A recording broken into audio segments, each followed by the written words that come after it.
Welcome to Paranormal Central, broadcasting live from Central California with your hosts Jeffrey Gonzalez and Alan Thomas. Broadcasting video worldwide at paranormalcentral.net and broadcasting audio on the Dark Matter Network at artbell.com. Are you ready to witness something that you cannot explain? I'm looking for you. You're looking for me. We have to decide what it will be. Can it be true? Can I believe the unexplained? Look into the sky. You realize you're not alone. Open your eyes. You can find trails that control.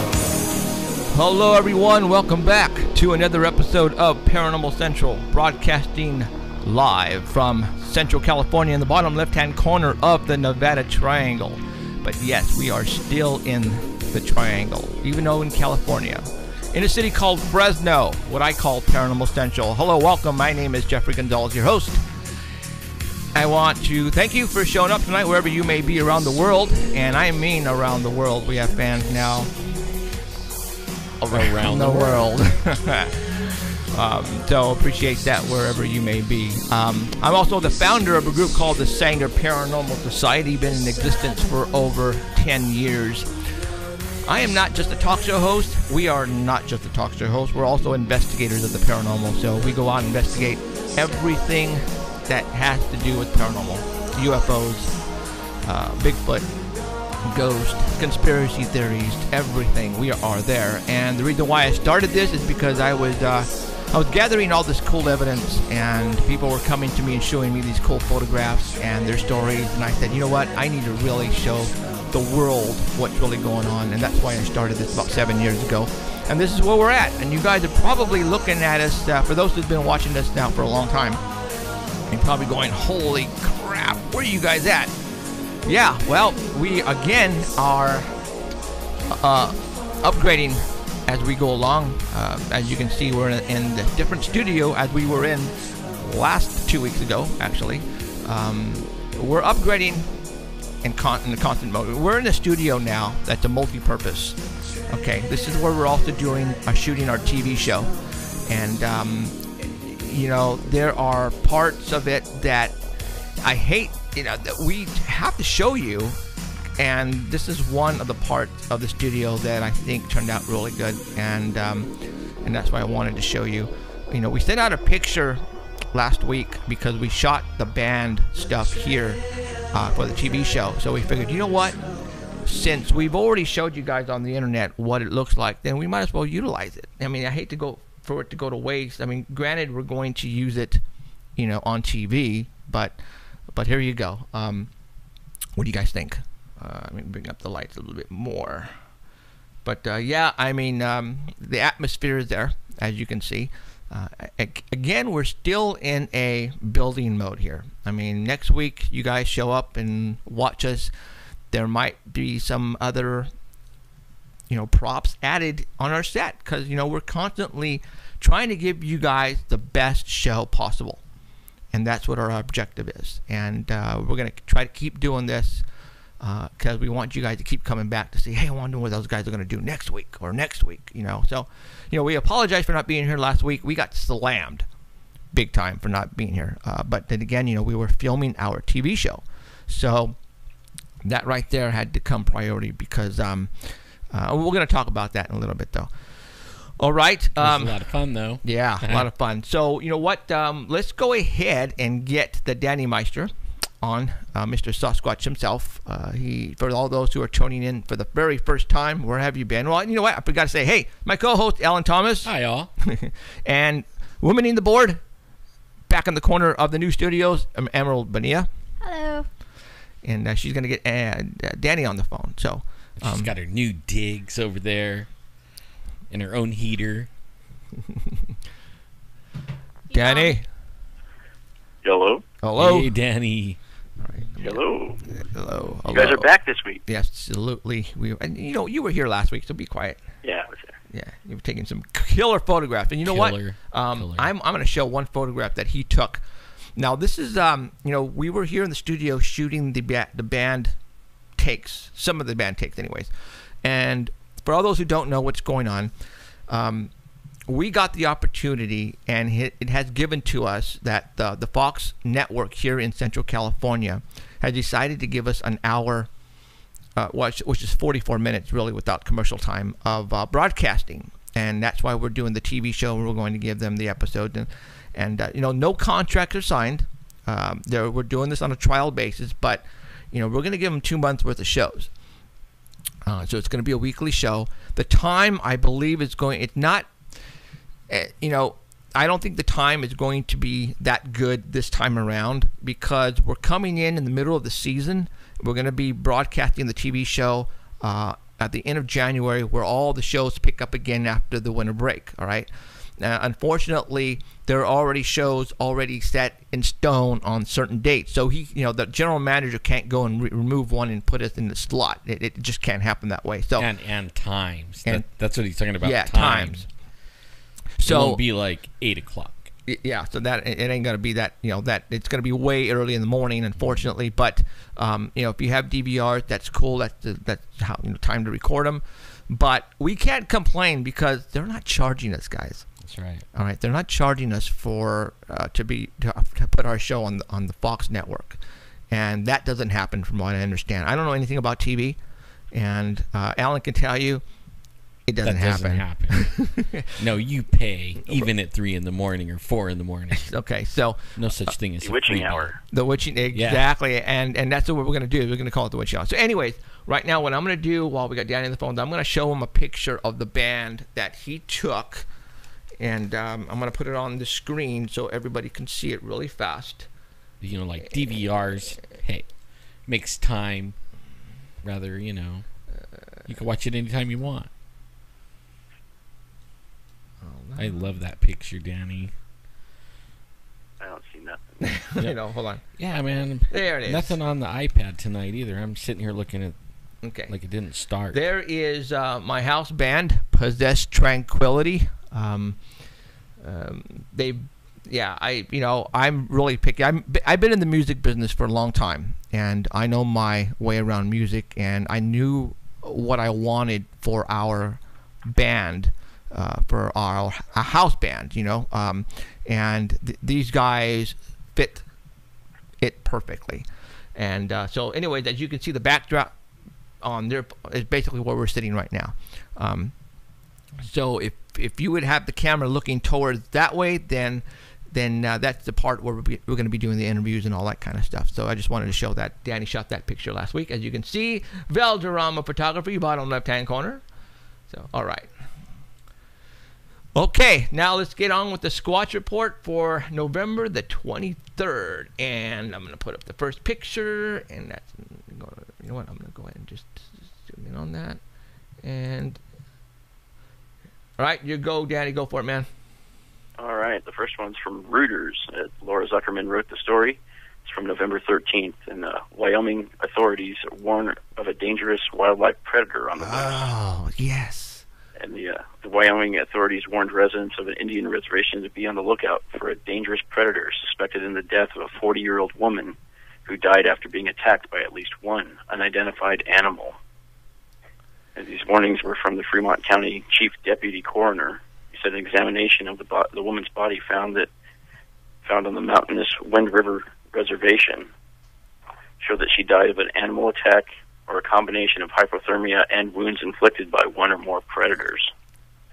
They are notifying the public to use caution and be alert for any observations of predator wildlife or feral domestic animals.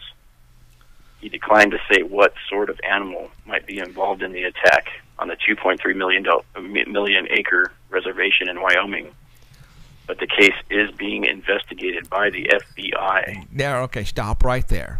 Yeah. Why would they bring in the FBI? Now, from what I understand, we posted this, you posted it, and I posted it on my Facebook wall, and people were saying that when they need assistance, they contact the FBI, the federal, the Federal Bureau of Investigation. the government. Now, why is that? I mean, they obviously, the sheriffs and the police can't go on there because it's not. I mean, Alan, you would know. Why do they call the FBI? Well, like if it's on an Indian reservation, it has to be federal government. Okay. Unless the tribe has an agreement with the local sheriff, and usually they do. I mean, like if there's like violence going, like they're a bunch of drunks, they have something going on. They usually have a deal with the sheriff to come on there. But when it comes to a death like that, like I don't know the details. I'm barely hearing this right now. So, I mean, like I did think I heard like her arms are ripped off or something like that. Right. That I couldn't tell. I don't remember Something that. like that. Danny, did that ring a bell? I didn't hear anything about that. I didn't hear about that either. Pretty much no information about the body. But, I mean, okay, we're talking Indian reservation. If it's an animal, don't you think the Native Americans can handle an animal? Yeah.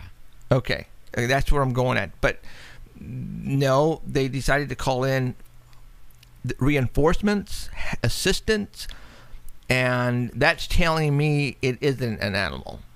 I mean, you follow me? I mean, come on, what Native American is not afraid of a regular animal? And I'm talking mountain lion. Yeah, but is it like the Native Americans calling the FBI? Yeah. Or is it the law enforcement that's handling it called it? Well, I'm FBI. assuming the law enforcement is calling. Because I mean, they might be sitting back and not have a say on that. Well, but still, I mean, law enforcement. Why would the Native American police, whatever that reservation, call the FBI if it wasn't an animal? I mean, if it, you know what I'm saying? Right. I mean, if it was a mountain lion, why would Even the police? Cops, the sheriff should be able to. They call the Fish and Game. It's called Fish and Game. They right? should be able to go track that down. Even maybe even with a bunch of tribal members. Exactly. Go get them. Exactly. But no, they call the FBI, guys. That's telling me. Tribal members are like excellent trackers. Exactly. That's why it didn't make any sense for them to call the FBI when we're talking Native Americans for centuries are professional trackers of animals, right? Yeah, that's true. Okay, so that right there, when you think about it, you guys, and then you guys have to think out of the box like we do here and say, why would they have called the FBI? Then it's telling me it's not an animal that pretty much tore apart that woman. Now, we've told you many times what are on Native American reservations that the Native Americans are fearlessly afraid of, and that would be Sasquatch, Bigfoot. Yeah. Okay. So that's that's telling me that's what probably tore her apart. But there you go. So all right, Danny. It does say hair collected near the body was found, and it was sent to a Wyoming lab for DNA analysis, but that's going to take like 6 to 8 weeks. And the FBI has no comment, so you can't get any information out of them. Wow. Road trip. Yeah. Yeah. Yeah. We probably make it to the gate of the res, and all we have to do is say, "Hey, we're Paranormal Central. Let us in. We'll find it." We got Danny. Danny has the GoPro. Really, I could go limping in there. Danny Might like to go after me. Danny has the GoPro. He can find it. All right. Find the casino. All right, man. Next picture. Are we done with that one? Yes. Yeah. Okay. The next one. Number 2. Next one has 3 pictures. Oh yes. And each one are zoomed in a little more. It's the Bigfoot on the toilet. Yeah.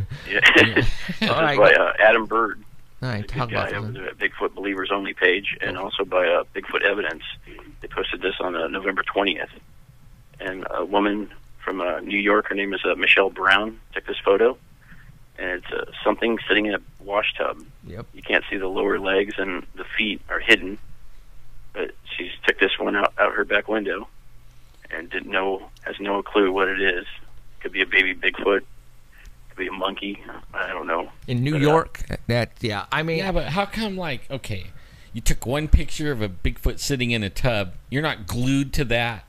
Yeah. Like, I mean, Why I'd be isn't there taking more pictures? Like, when it get out of the tub, I'd try to get a picture of it climbing out. I mean, come I on. mean, your phone takes video, too. Yeah. and why would a small Bigfoot be in a tub? Maybe it saw her kids do it. No, I don't know. Well, I mean, it's definitely winter. I mean, you can see fall. The trees are different colors, so it's cold out there. I don't know. I don't know. Obviously, He's taking a bath. you know, hey. when Michelle Brown, I guess, is the one who took this, right? Okay. Obviously, she put her name on there. Yeah. All right. So that gives it a little bit of credibility. Well, that means that we can't steal it and then get all the money from, you know, the views. Yeah. But I think Because that's it's what blurry it is. because it was partially cloaked. Oh. what? I don't know, but that's what it says. It says it's blurry Really? because it's partially cloaked. All right. Let's go to the next picture. We're getting into it a little bit. The woman who took the picture says she has no idea what it is. That's why she took the picture. Looked out there, saw something weird. Now it would Picture be and probably hid. it would be nice to see another photograph right afterwards. Yeah, somebody wanted a picture of what the place looks like without that thing there. Yeah. She hasn't responded, and also someone said, Dale Boswell says if the fence is 6 feet tall, then that would put this thing at 3 or 4 feet tall.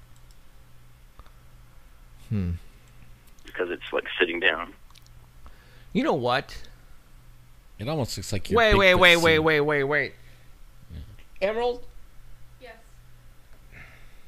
What is it? hold on Is there right something there. over there? Where is it? Hold on, you guys. I think I know what that is. Stop the press. Stop the press. Stop right now. What?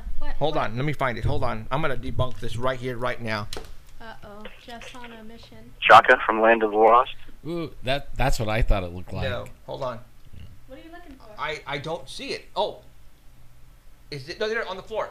Right over there. You see it? Yes. Give me that, please. Oh, I know what you're talking about. Hold on. Shh. Debunk it. Debunk right now. Hold on, guys. Yeah, but only that's No. bigger. Huh? That's bigger. What do you mean? How do we know it's bigger? Because D- according yeah, to the that, fence, it would be yes. 3 feet tall. Well, she's saying the fence is 6 feet tall. Yes, bring that. Oh, You know what? You know what I'm saying? yeah. I'm gonna be on camera. You guys suck. Yeah, you will. All right. Thank you. Okay. All right. So nobody can see it yet until you. Okay, there it is. Look at right there. You see that? Or do you have it where they can see? Yeah. Oh, okay. Okay. You're looking at it here. There's the shoulder. There it is. That's what this is. You think? Yep. You Oh, yeah, it kind of looks like it. You see what I'm saying? Yep. Here's the shoulder right here. There it is right there. And so they placed it in the tub just like that. Look. And I think there is a bigger size of that You see that it? you're holding. I don't know. Well, yeah, but look Oh, at. there might be. But look at there it is. You see it? Yeah. I mean, there it is. Yeah. That's what this is, guys. Whoa, fuck. Can you not drop anything? Could be. Beep. Beep. There it is, The guys. biggest thing of all is we just had an emerald sighting. Hey. There it is. I just debunked it, guys. This is what this is, and this was all over the internet. God, really? You know what? We need to post this on there and take a picture of it and put it in a tub. We'll put a screenshot. Pretty close. No, it's I guarantee you it's what it is. I'm looking at it, dude. There it is. Okay, well, there you go. I'm happy. We debunked it. Here, I'm going to put this over Oh, here. finally. All right. Finally, it started working. Yeah, I can see it. All right, let's turn off all the lights. Finally, I can Wow. See, it's about, you know, I believe in Bigfoot, you guys. I believe in Sasquatch. I don't believe, and I really hate people who try to hoax stuff. And I believe that's what that is what I just showed you right now. That, you know, okay? Yeah. That's probably why there's only one picture, because it won't move. it. Oh, look. Yeah, and it's even holding on to look. a pole. No, look. Looks look. like. Yeah. Yeah, There I it think is. you're right. There it is. There's no bottom half to No, it, really. because there is no bottom half to this. Yeah. Ha! All right. Debunked. Matter of fact, Nice. I'm going to take a photograph of that, and we'll put it up and say we debunked it. All right. Yeah, There it is. Okay. Why cool. not? cool. Yeah. Because that's what we do. That's right. Dang it. I mean, try no. anyways, I mean, yeah. I mean, we want to find Bigfoot, but unfortunately, You that gotta wasn't give it. That wasn't it. Better proof. Okay, we got the Sasquatch Summit up. Yep. Sasquatch Summit took place this weekend. It's still taking place. I think it lasted till today. And it was held, it was crazy. It was at the Quinault Beach Resort and Casino. And that's at Ocean Shores in Washington State. And the main reason for them was showing various research methods and all the results for 2014. The speakers included author Tom Powell, Dr. Jeff Meldrum, and from the Olympic Project, Derek Randalls was there. Also, Todd Standing was supposed to be there, and a special guest. And Todd Standing did show up, and the special guest turned out to be Les Stroud. Ah. It was like an all-star cast that was there. Oh, man. Yeah, so... Man, one of these days we got to go to those things, you know that? And after all the speakers that were up there, the only one really mentioned in all the reports was Todd Standing. All the news was about him. Well, yeah. And, so his what? presentation, he had a big presentation, and they said it was mainly self-promotion about all the thousands of hours that he spent in the woods and how dangerous it was for him. And give me your money. That's pretty much the main points. Yeah. 900 Now, million. so what? He had a Kickstarter. Yeah. Okay. J.M. Bailey posted on her Facebook page that his presentation pretty much went like this. This is her summary. I am the bomb. My new friend is Dr. Jeff Meldrum. Everybody is out to get me. My dear friend's John Bindernagel. I risk my life. My biggest fan is Les Stroud. I spent $900,000 of my own money. My best friend forever is Dr. Meldrum. I need drones. My brother is Dr. Bindernagel. My sister is not a Hollywood makeup artist. My pal, Les. Send me your money. Did I mention Jeff? I spent thousands of days in the forests. John rocks. My studio is small. No questions, please. After his, like she said, that's pretty much how it went, and he wouldn't allow any questions after he was done. Wow. So, yeah, he does have a Kickstarter page that he just started. He's raising money for a brand new species protection program, and the money will also go towards his new 90-minute feature film about Sasquatch, and also for drones. Now, it's $900,000, but it's not American money; it's Canadian. So that it's $795,000 in USA. Oh, is that all? Yeah, that's it. So, I don't know what he does for a living. But Yeah, I think this is where okay. he's getting all his money. For him to come out and say that right now, for all those Bigfooters who are listening, what do you think about him now? I mean, he's right away when people ask for money, that tells you that's the only reason why they're doing this is for money. I don't know. Does he have like So some he does have the feature film coming out, and if you do donate at least $18, you can see the film on January 15th of next year. Now, the production is called Bigfoot North, the same as his radio program that he has, and it's said to show 5 new Bigfoot videos. One is of a Bigfoot pulling himself up a tree on thermal by one hand, and also an altercation between Todd and 3 Sasquatches that will show the world, that will shock the world, and it ends in brutality. Ends in I brutality. don't know what that means. I wonder if that's what Meldrum saw, something like that. Because for some reason, him and Les Stroud are backing this guy. Yeah. You know, I Yeah. mean, that goes a Well, I long do ways have with me. Yeah. On November 25th, he'll be showing 40 minutes of the 90-minute documentary in Seattle at the AMC Pacific Theater. That's on Tuesday.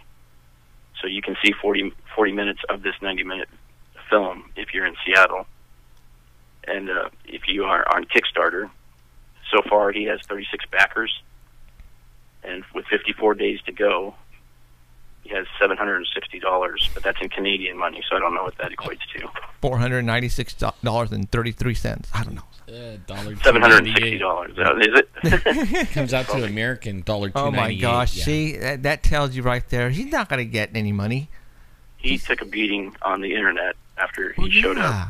And one of the pictures that I sent to you is what they call him, the Muppet Master. Okay, let me go to that one. And he The new really, Jim Henson is what they also call him. he's been taking a beating, man. Really, I even been getting messages, you know, like Facebook messages from people that, because I'm like holding back, like I'm giving him the benefit of the doubt. I mean, You are, dude. You are, and from what I have heard and seen so far from this guy is another Rick Dyer. I mean, he could. He's but a salesman. That's what he sounds like. Yeah, exactly. He's trying to sell you something. What got me was that one video. Did you guys see the video? It was like at night, and the thing was attacking him, and he was screaming like a little girl. I can do that. I can do that. Yeah, you can do that if it's for money. I can do that. I guess, but I don't know, man. He was screaming like a little girl. I can do that. I can do got that. me. I can do that. Because I'll scream. That photo like, was made by Todd Neese. If a Bigfoot And runs up to he made me, a couple of them with the Muppets behind him. I'll scream like a little girl right now. You know, if it ran in the room and I just saw it, I'll scream like a little girl. Well, You know, not I mean, me. it's huge. They're huge. Yeah, but It would. I do have a comment from John Bindernagel. He's a wildlife biologist. John Bindernagel says that after spending 10 days in the field with him, I am firmly convinced that he has filmed portraits of the Sasquatch face. See, those guys have been doing it a long time. he needs to. Yeah. Well, okay. Well, anyway, all right. And I got one from Jeff Meldrum, too. Oh, Okay. you did? And this is for the record. These are his exact words. The account offered on Todd Standing's Kickstart site is accurate as far as my involvement is concerned. Following the events that occurred last fall in Alberta, Todd asked me not to discuss my experience extensively until he had a chance to finish the production of his documentary. Therefore, I've said very little about it and openly about it. I've said very little publicly and openly about it. I will let him share the details with those attending the summit or the ones attending the film on Tuesday in Seattle. I will say that I did witness an interaction. Sonia talked reassuringly to something very large and heavy that was circling our camp under the cover of darkness and at the end of a bermed road. It reacted to her approach and eventually broke from the tree line and crossed the gravel road to the opposite tree line. I observed this through night vision. I observed an upright, silhouetted figure, forward-leaning, arm swinging, moving smoothly. Was it a Sasquatch? I'm not certain. But under the circumstances and based on the reconstruction conducted the next morning, it strikes me as a real possibility that it was. Well, So that was his interaction with it. Okay. So this had nothing to do with Todd Standing. In other words, so Jeff Meldrum was with Todd Standing and had an interaction with possibly a Bigfoot, but all the stuff that Todd Standing has in his possession, it might not have anything to do with Bigfoot. He might, you know what I'm saying? He might be, so he found a spot, and that's what he's trying to tell the world. So maybe he had to make up some things to tell everybody, come over here like Jeff Meldrum. And okay, now Jeff Meldrum has seen it within his own eyes, but in night vision. It's kind of like us, though. Yes. I mean, yes. We go to the area, we have encounters, we come back with evidence. Well, and but everybody, right. They say it isn't real. I mean, but only when you're standing there and this thing is screaming from a quarter mile and you can feel it in your stomach. Right. And you can hear it. Yeah, you can. Yeah, but you know what? That's totally different. That's an experience that we had. There's no way we can reproduce it and make people feel what we felt that day. Right. But for him, I mean, he has some clear pictures, and they're questionable. Right. I mean, it's questionable. Mm-hmm. But it wouldn't even be questionable to me, except for I saw one for a long time. I watched one for a long time. It looked like Patty. Those don't look like Patty. Okay, if he wants to make everybody believe him, he needs to. He need to change the picture. Okay, I'm tired of looking at the mummy. He needs to release something right now that's going to blow people out of the water, and then let him go finish his documentary, and then people are going to be very excited and waiting for that. I mean, he is throwing around the word DNA. Well, they have DNA.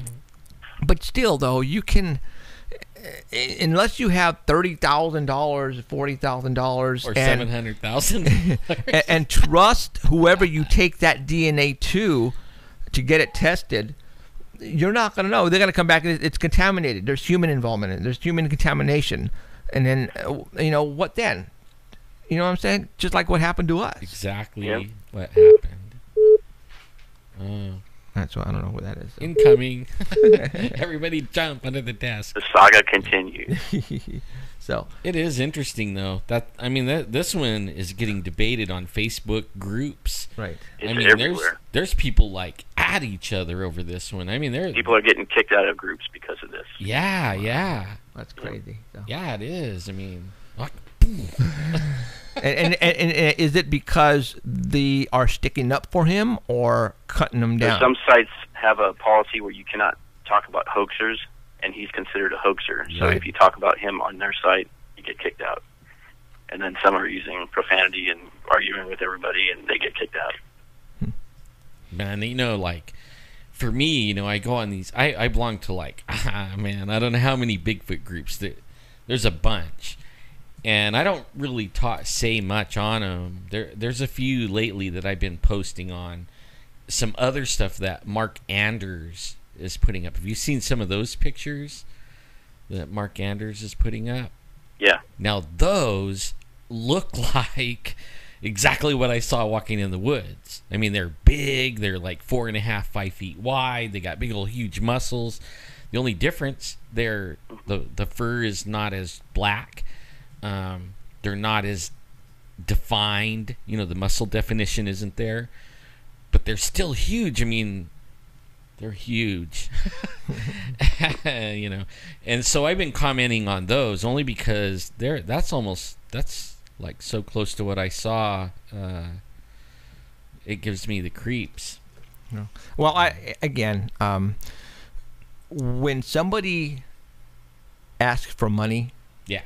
that right there, it just throws everything out the door for me. I mean, we here at Paranormal Central, all this you see here is done on our own. We have never asked for any money from anybody. All the production costs that we are doing for the TV show is coming out of our own pocket. It is Jeffrey working a lot of overtime. a lot of my overtime. Thank God I have a great job with AT&T that allows me to work overtime to provide for the production cost. We're not asking for you guys. Forget the family. What family? He's So gonna get that. yeah. So to this day, I have never asked for any money. We haven't asked for any money. Everything you've seen here, okay, it's because of us. We're doing it because we like what we're doing, and eventually it would be nice to make some money, but right now we're not. So there you go. Man, who keeps calling? So Like 2 different people have called already. really, That's a hot topic that All right, people tell- are going to want to call in and ask. Right, But so- they're well, I tell you what. All right, Danny, we'll let you go. We'll see who's calling in. We'll let them call in, and we'll see what happens. All right. All right. Thanks, Danny. Okay. See ya. Hi, Danny. Happy Thanksgiving. Happy Thanksgiving. Okay. 2 calls just came in. Obviously, we had Danny on the line. We have, what time is it? In 15 minutes, we're gonna have somebody on the phone who's They're gonna. calling again. Do you want to? Yeah, let's see who it is. What if it's like a pranker? Well, we'll see who it is. All right, fine. Hello. You got Paranormal Central. Hello? Who? Hello? Hello. Is this the paranormal investigator? Who's this? Hello, I am Vlad of Red Star. I see your paranormal contact information. I was wanting to tell you about some things I saw the other day. Where are you calling from? I am calling from the Atlanta, Georgia. Okay. Is this going to take long? Only because we're not set up right now to take any calls, and we thought maybe you were calling to talk about the Todd Standing Bigfoot situation. There is Bigfoot there. Yeah. So I tell you what. Do me a favor and stand by the phone. Maybe at the end of the show, we'll ask people to call in and call back in again. Okay?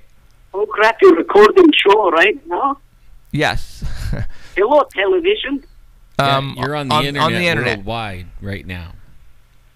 So okay. Okay. So we'll call. Just keep listening to the show, and when we ask for you to call back in, go ahead and do it. Okay? What channel is this on? No. Well, this is on the internet. ParanormalCentral.net. Oh, okay, I see. Okay. I will watch the show. Okay. Thank you.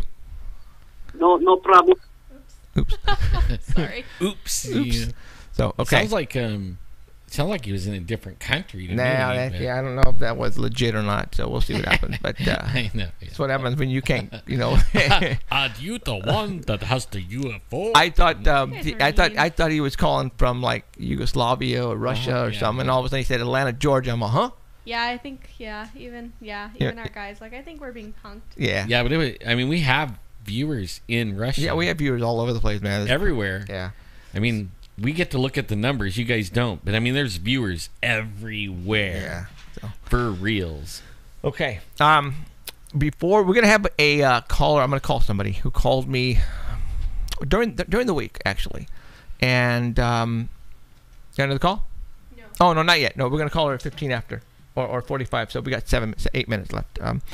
And what I just want to tell everybody what they're going to hear. She is a professional sailboater. She sails around the world on a sailboat. And she was anchored off the coast of Catalina Island.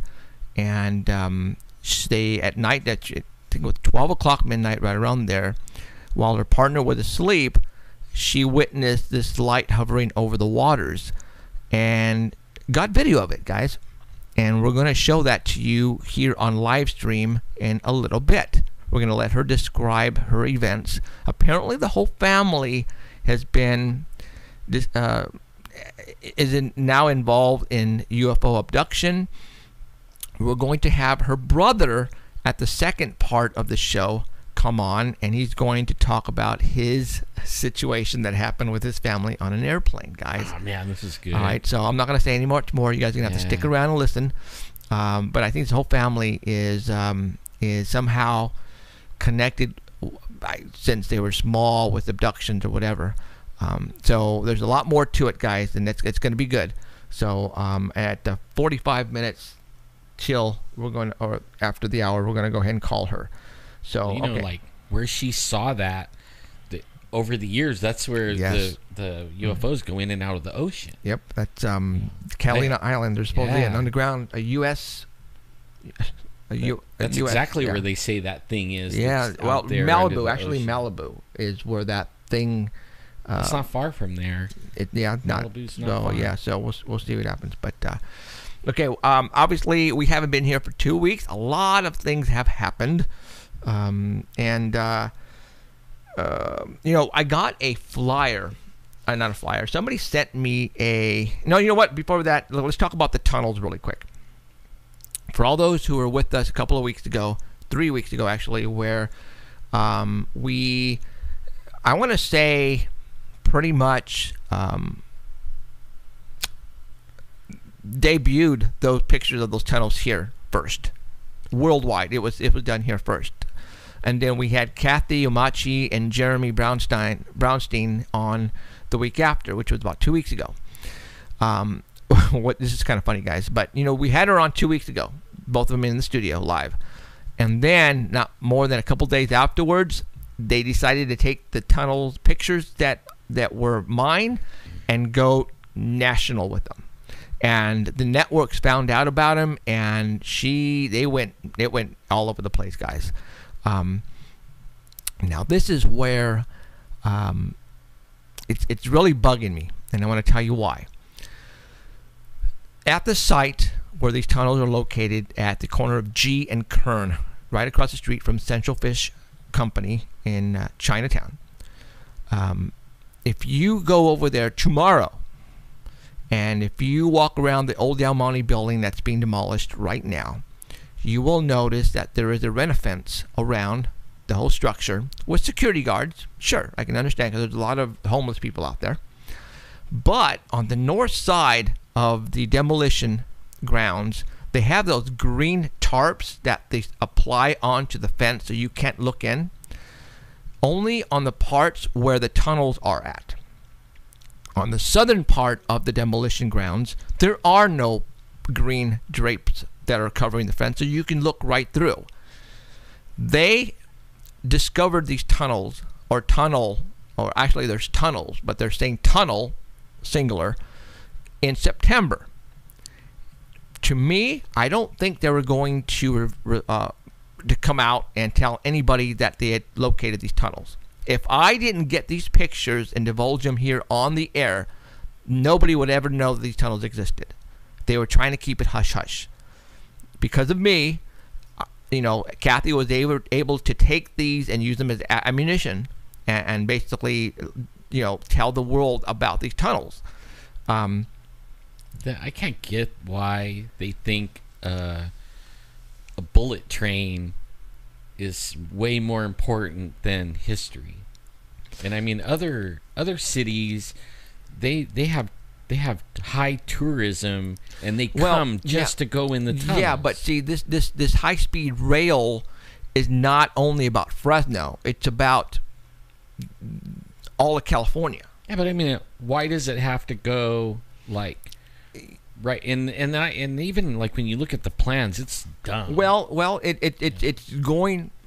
Excuse me, it's going right next to the existing train tracks as it is, Right, going through. yeah. So they can't put it on the east side because there's already the good part of Fresno is on the east side of the train tracks. What's on the west side is Chinatown, empty lots that have nothing to. I mean, just absolutely ruins. So that's a perfect area to lay down the tracks for that. So they, that is in order to get from Bakersfield to wherever it's going, Sacramento or whatever said, it has to go through Chinatown. No ifs, ands, or buts. They can't take it around. They can't take it over. It's got to go through Chinatown. So nothing is going to stop them, according to the engineers that were on the news. They said this is going to go through no matter what. They said after even they divulging that, we found the tunnels. I can't wait to ride a train to Bakersfield. So you know that? So 300 miles an hour. Hey, so ding, you're there. This plans for the high-speed rail is going to happen no matter what. But Kathy, I'm glad that she brought these pictures out, and all the networks were on them, like bees on honey. I mean, it was all over the place, guys. And I know you guys saw my pictures on all the networks, Fox, NBC, ABC, CBS, the whole Univision. Yeah. I mean, I'm probably like what Kathy kept on saying. I'm not making points, but you know what? That whole train thing is it doesn't make any big sense. Old giant money pit. Yeah, it doesn't for make someone. any sense. Yep. Yeah, there's something else going on with this train that doesn't make any sense to me. It just whatever. It's all it is. about somebody family member that I don't know had an what it is. idea and they're all getting paid off. Yeah. So I want to be his cousin. So anyways, the photographs. Well, anyways, Kathy and I talked before they left, and what is going to happen is they are going to allow the Paranormal Central Sanger Paranormal Society team, basically in cooperation with the Chinatown Council or whoever they are got involved. They're going to allow us to go with them, and they, from what I understand, have two locations of actual spots in Chinatown that were properties that were given to them. And they said that one of them, the elderly gentleman, swears that if you dig at this spot right here, you are going to dig into one of the tunnels. So they are going to allow us to come in with the film crew, and they're going to dig, and we're going to film all this for a TV show episode. And we'll show it right here. And if that happens, then we are probably going to be the first to get down in those tunnels with a camera crew. And that is going to be freaking the biggest news you will ever hear. It's going to be breaking news. So, it's going to be breaking ground. Oh my God. So we are going to play a big part, hopefully, and actually not hopefully, it is, we are going to be playing a big part in these tunnels. I can't wait for that. So, all right, you know what? It's that time. Let's go ahead and contact Lainey, and we're going to get her on the phone, and we are going to talk to her about her experiences and what she. I'm just going to let her basically talk to you. So it's good. Hopefully, it's, really good. It's going to be interesting here. Yeah, because we talked on the phone for a while, and very intelligent woman. So I saw a UFO this week too. Oh, sorry, we'll talk about that after her. Yeah, man. So Emerald is contacting her right now, and she is talking to her.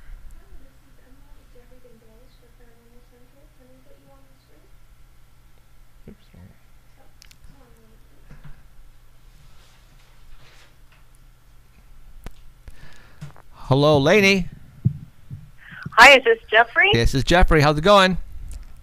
I'm really good. How are you guys tonight? We are great. Thank you. Doing really well. Yes. Thank you for allowing us to put your voice on the air and to talk about your experiences and to get down to the good stuff, because I want to hear everything that's been happening to you, your experiences, and the video that you took is really cool. So, first of all, introduce everybody to you. Tell everybody about you. Who are you? What, all that. Go for it. Okay. Well, I'm a 54-year-old woman. I have grandchildren. I have 4 grown adult children. I grew up kind of all over the U.S. My dad went through medical school on a GI Bill, which meant then after that we spent a few years on military bases that helped pay back the GI Bill. I assume that's how they do that. And we lived in El Paso, Texas, and then White Sands Missile Range, and then we relocated back in Utah because that's where his family was from. And I lived in Hawaii for 4 years and went sailing for 2.5 years after that, and that's the time period where I had taken that film that I sent you. And then I moved back to Utah. I have had, though, many different experiences throughout my life, not only UFOs, but also, I guess you would call them spirit or ghost type activity. Right. I've always had a little bit of intuition and psychic ability, sometimes knowing when people would have a baby before they had even conceived them and what the baby would look like and be and such. So I've been open to those things and interested in them just because of my own experiences. And this film that I sent you, I've just been wanting people to look at it for a long time, just because it's not like a lot of UFO footage that I've seen. I also neglected to tell you, I think when we spoke, that I did witness the Phoenix Lights as well. So we can go over whatever you'd like to while we're on the phone. Wow, that is very cool. Okay, well, I'll tell you what. Tell everybody, what were you doing around Catalina Island, and what year was this? Okay. Yeah, that was in 2009, and how that came about was I had bought a sailboat with a partner, and he and I fixed it up in San Pedro Harbor, which is really close to the LA harbor on the west coast there in California. And when it was, pretty seaworthy, we decided to do a test sail. And, most of the people at the San Pedro Marina there said, well, we usually go out to the Catalina Islands, and then you spend time there and then sail back to San Pedro. And if you feel you're ready to head out then and that you've got all the kinks out of your boat, then our plan was to go down the whole west coast, which we eventually did. But on this trip out to the Catalina Islands, we had made a couple. This time we went clear around to the Cat Harbor side. There's like 3 harbors basically. There's different smaller ones, but there's Cat Harbor, 2 harbors, and then there's Avalon on the one side of the island. Cat Harbor's kind of the far side. It's more remote. There's not a dock that you tie up to. You have to dinghy from your boat to the little dock, and you anchor out. And so it's kind of sheltered in there, and you throw your anchor out, and you're just kind of bobbing around in the water. And that's where we were. We stayed longer than we would have liked to because the guy that I was with at the time, he had broken his leg riding his bike on the island. So the harbor master had told us, usually you're only allowed to stay here a week or 2, but I'll let you stay, obviously, because you can't man the boat alone. And so until he healed up enough for us to leave, we were there for quite a long time. And I would go in to do laundry and come back out, but that's kind of beside the point. But the night that this happened, I often get insomnia and have throughout my whole life. The night that this happened, we were laying on these cushions, kind of like little couches up on the pilot house of this sailboat, and that's where we would sleep. And I just was kind of seeing things out of, here and there, just thinking that they were shooting stars. for a long time, and it was about midnight. And then I saw one star. Well, it looked like a star that was, just sitting there in the sky like any other star. And I saw it fall straight down, but instead of like fading out, all of a sudden it was stationary again and just down low on the horizon. And I was like, what? Like, that's what first got my attention, and I did not get that on film. But I was like, whoa, something's going on. This isn't just stars out here. Something's going on. So I did go and grab my camera. And then I was watching it, and it didn't take me long to see the two objects that I filmed. And they were actually on the other side of the sky, more towards the right, which is north, I guess. And I started filming those. And, it's a little shaky here and there because I am at anchor bobbing around on a sailboat in the ocean. So, and I would focus in and out, and I just was like, what am I seeing? And at the end of the video, you'll see how, my son has his own theories what's happening at the end, but it looks like they streak, like either hyperspeed or put some kind of force field around them, because it's kind of like this aurora borealis rainbow streaks, and then they go stationary, and then they go vertical together, and then they disappear altogether. It was just and I had to literally take my eyes away from the camera and look up to see if I was really seeing what I was seeing on the camera, and I was like, oh my gosh, what is that like? Right. I've never seen anything like it, and it was just crazy. In the film, you can hear my wind generator on the sailboat, kind of whirring and stuff, and it's fairly quiet. I wasn't making any verbal exclamations because, the guy I was with, he knew I had had all these paranormal experiences, and he was not open to any of it. And so I didn't wake him up and say, hey, look, because I tried to do that, at other times, and he just wasn't open to it. So that's why I'm totally silent instead of going, oh my gosh, what is that, Right. Because had he not been asleep right there, I certainly would have been, verbalizing my excitement and just, questioning of what is this that I'm seeing. So it's hard to hold the camera steady anyways. You know what I mean? Like when you start zooming in, it gets all shaky, and when you zoom out, then when you're the perspective of looking through the little viewfinder or whatever, it seems like you're not looking at what you're looking at. You know what I mean? Because it looks farther away. And then when you put it on a big screen, you're like, whoa, Now, while you were describing the whole incident, I had the video playing in the backdrop. So I definitely see the streak go like it took off and left. I don't know. That's some weird stuff there.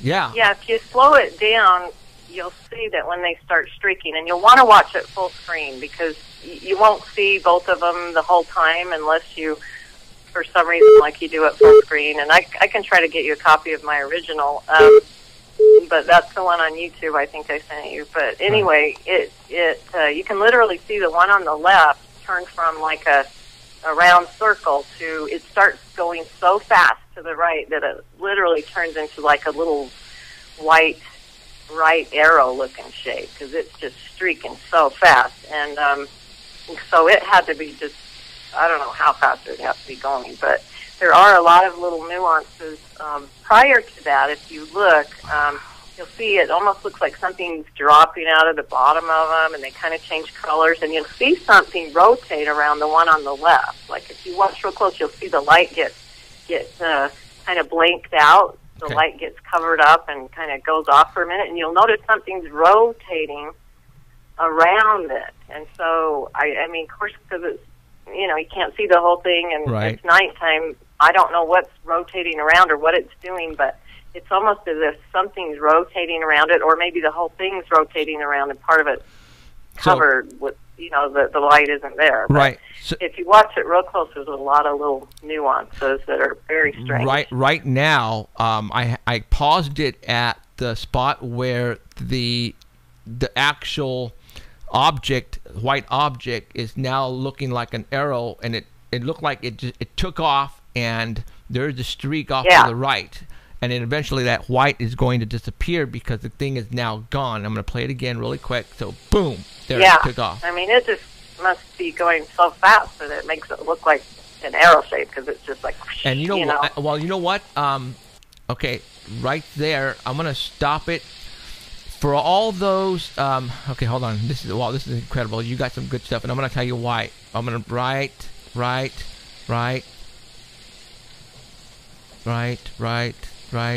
there. If you guys go on YouTube and Google, we need to tell them. We need to send them all the people that's on Art Bell. Yeah, no, but when you go Google, the sound barrier. When these jets are going and they break into the sound barrier and you see the cloud, that's what it just did right here. Only it made it a light. It's a light. It broke the sound barrier right there. And for all those, I didn't know that. That's new information. Jeffrey, thanks. So when you're looking at a jet, and go to YouTube, they have a lot of these jets that are like.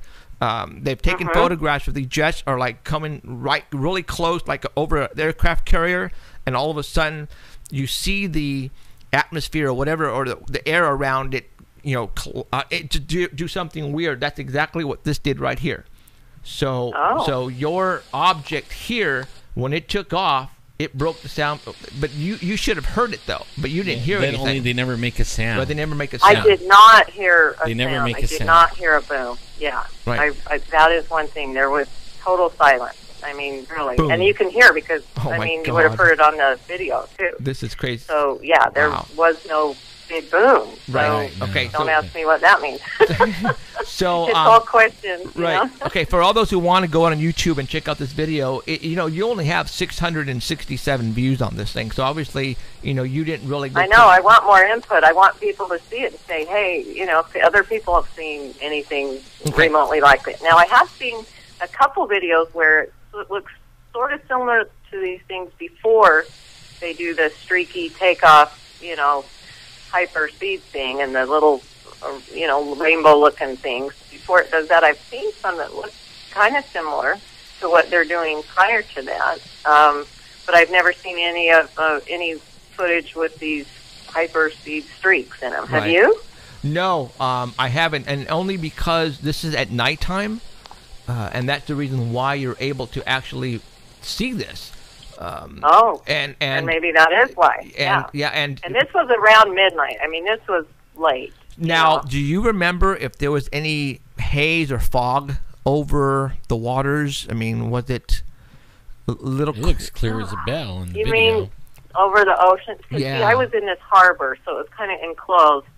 Kind of an enclosed area, and I don't remember. There may have been farther out on the ocean, right in the little harbor. We would get them occasionally, but I can't say for certain this night that I can remember. Or say for certain that there was a haze this night. I really don't know. And I think that is why we are able to see the streak is because of the haze. It left. You could see it because of the haze. If there was no haze in the air, I'm thinking the streak, you would have never seen it or got it on video. This was really high in the sky. So let me give you the perspective. I mean, this wasn't straight out over the ocean. I'm looking really high. My neck is kinked and tipped back, like at a more than a 45-degree angle. So this is really high. This isn't low to the water. Oh, okay. So if that helps with the perspective of... Yeah, I'm not looking low to the horizon. I am tilting my head back, looking up. Wow.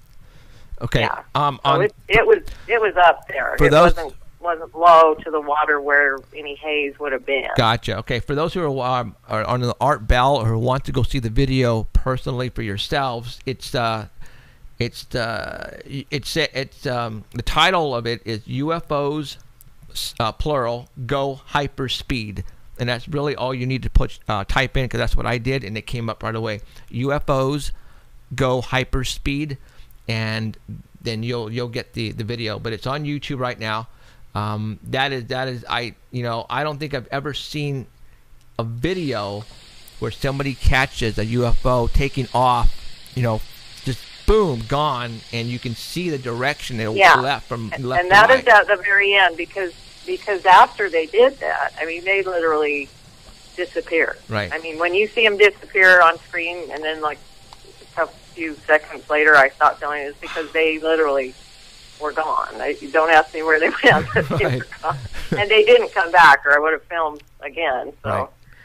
Wow, that is a very cool video. You got something there, and that's, again, this is the reason why I have my show, is because your video is probably one of the best that I have seen ever, doing that hyperspeed and doing the whole, you know, you have everything visual there that looked like it broke the sound barrier, but obviously you didn't hear it, but I've only seen only one other video like that, and it was not as close up. Right. It was a little bit further.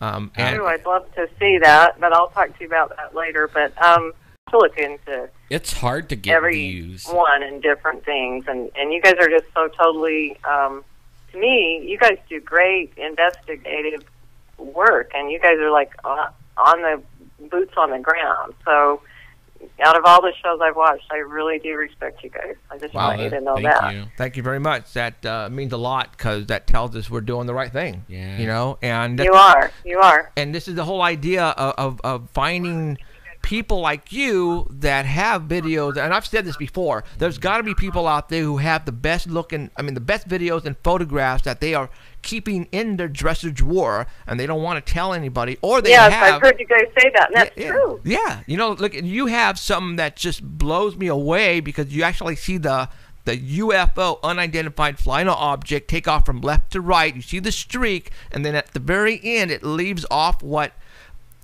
looks like it broke the sound barrier, and for all those who know what I'm talking about, go Google it and you'll see what I'm talking about, because that's exactly what you're witnessing here. And you only had 667 views, but then nobody knows. You'll have more after tonight.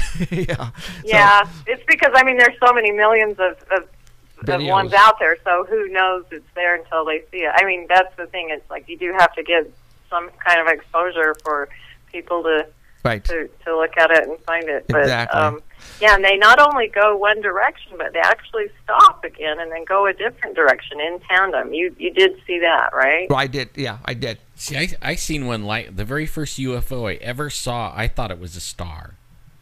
And well, yeah, that's what I thought I was seeing prior to filming this. I thought they were just stars, and I don't know if you guys have access to someone who can stabilize this and kind of zoom in on it prior to doing that. But there is something that's rotating around that left one for sure. You can really see it. If you slow it down and really watch that left one, you'll see something swing around, and it's like, what is that?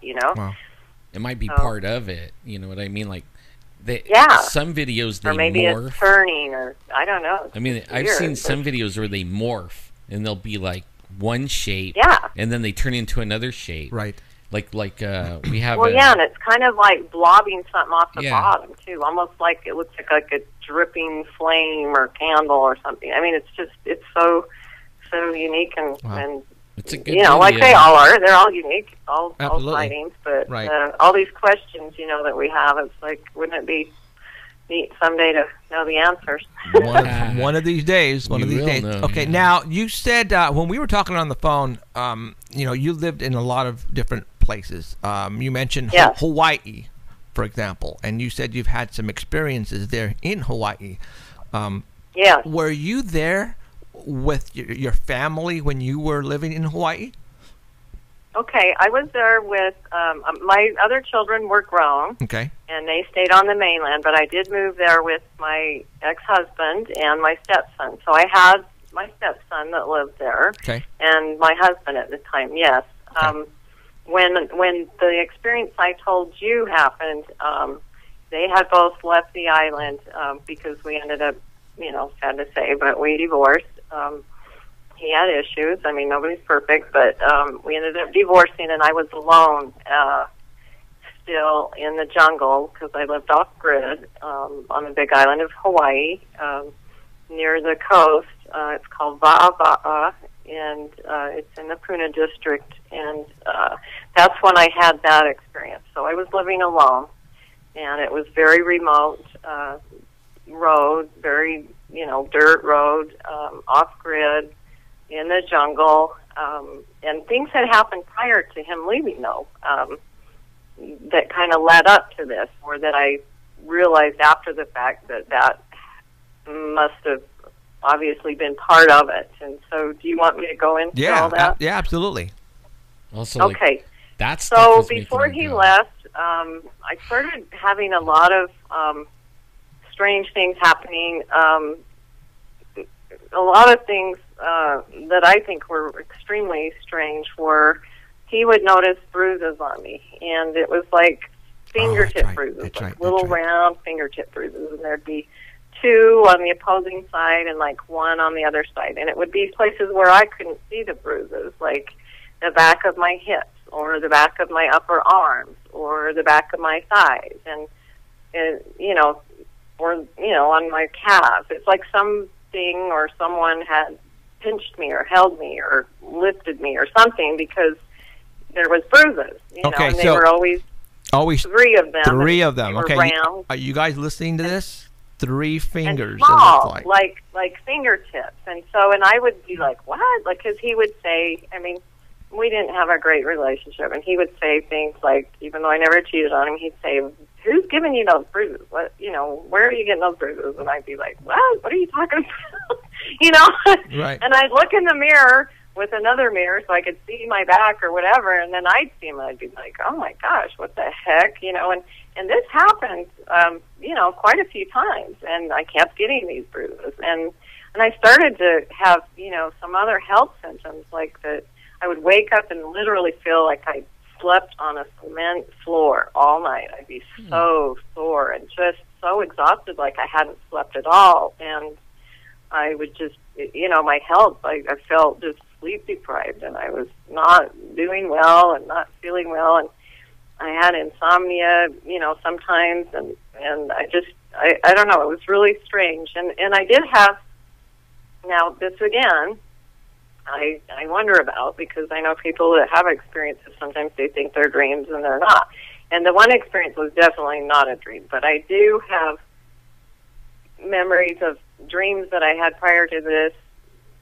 big experience that I'll tell you about, of, being on a craft and seeing containers. I mean, it was strange. There was like these containers, and I wasn't supposed to be looking, and here was containers, and on them was like this writing, and it looked like, the closest thing I can say is hieroglyphics, but also there was like symbols of creatures, like pictures of creatures that don't exist on the earth, and I was like, whoa, and checking them out, and then in my dream or whatever it was, I don't know if it was a memory or a dream, but I'm going to call it a dream for now, this big tall alien came in. It wasn't like a gray, it was a big one, and it telepathically looked at me like, you're not supposed to be doing that, and then I was like, whoa, I saw this creature and this big tall alien, and I, was like, I knew what he was going to do to me. I knew he was going to do, like, whatever they do with their experiments, and I was trying to beg with him, like, please don't.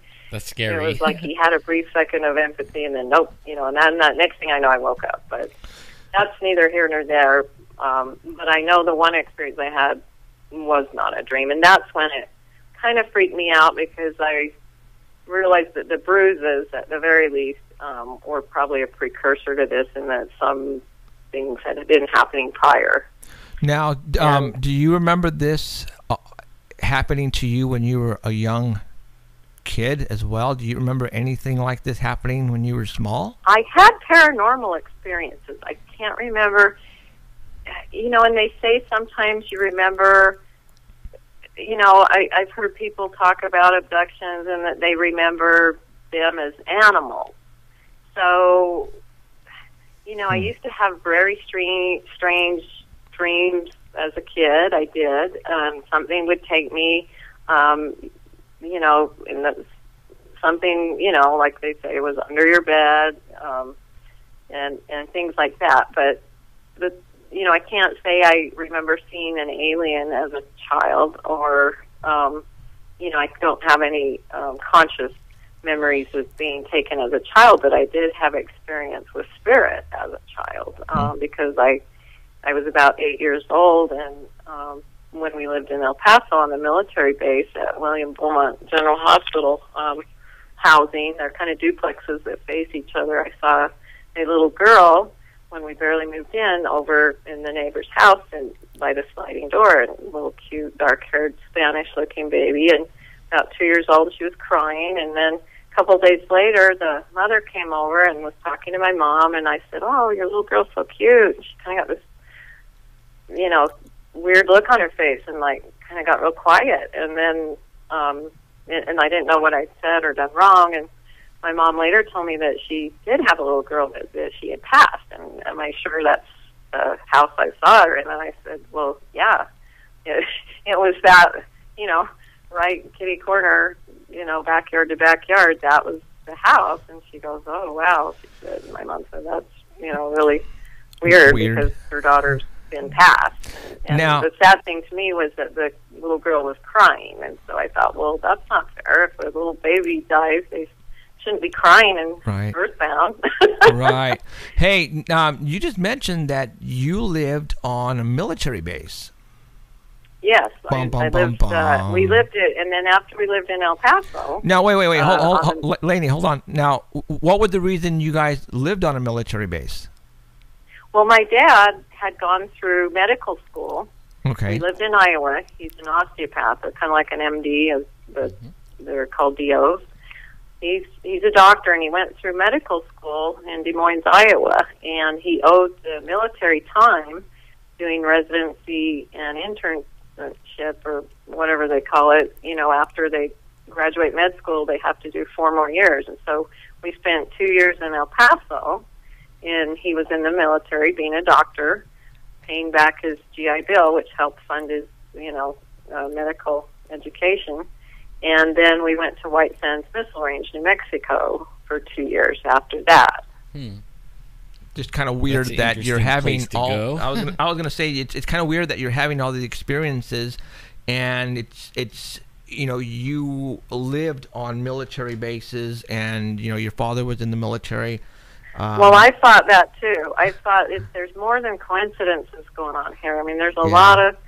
To me, it's really strange, you know, and I've had family that's lived in Tonopah, that's near Area 51. I mean, it's like our whole family is just kind of weird. We have a lot of weird stuff. And why was I, you know, on my way to Phoenix with my friend who grew up there the night that the Phoenix lights happened? I mean, I didn't even know till years after so many people had seen that, and that it was such a big sighting, and that so many other people had seen it in town, because we had seen them prior to getting to Phoenix. So, and I've heard that craft took a long route along some of the major roads. And we were coming from Utah, and I think we were probably on I-17 when we saw it. We were about a half hour out of Phoenix when I saw it, and noticed out the window. I was in the passenger side, and we were tired. It was about, I think, around 9:30 at night or whatever, and I was looking up at the sky, and I noticed the whole, what looked to me like stars, like the sky, the whole sky was moving, and I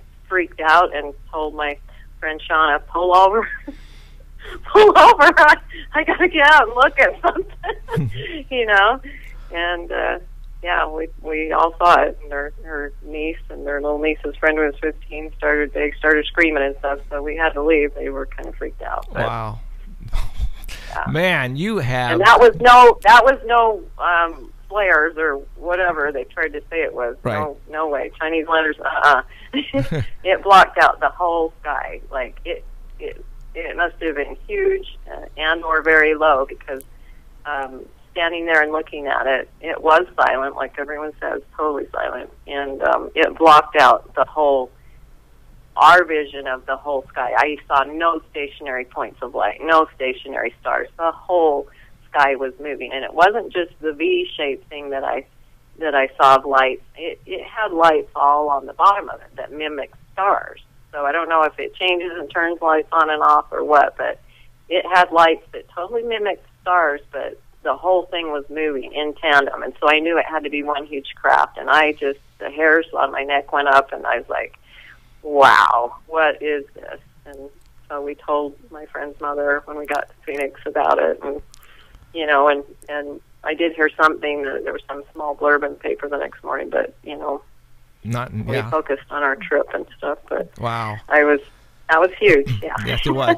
Okay, so now when we were talking on the telephone, you mentioned to me that, you're not the only one in your family who's experienced paranormal activity, and your brother, you said your brother. My brother James has had, crazy stuff happen. Okay, and he'll, he's truck driving, and he's going to wait for your call after, and he says, I hope I'm not in a bad spot, but yeah, you've got to hear it firsthand, but he and my father loved airplanes. He had his own Cessna. His dad, who was a doctor, had a Cessna. And, they loved flying, and it was his passion. And when my parents divorced, my dad would go get my brother in Utah and, pick him up and take him back for his summer visits or whatever. And they were all in this Cessna, and I think it was a 210. He'd be able to tell you probably.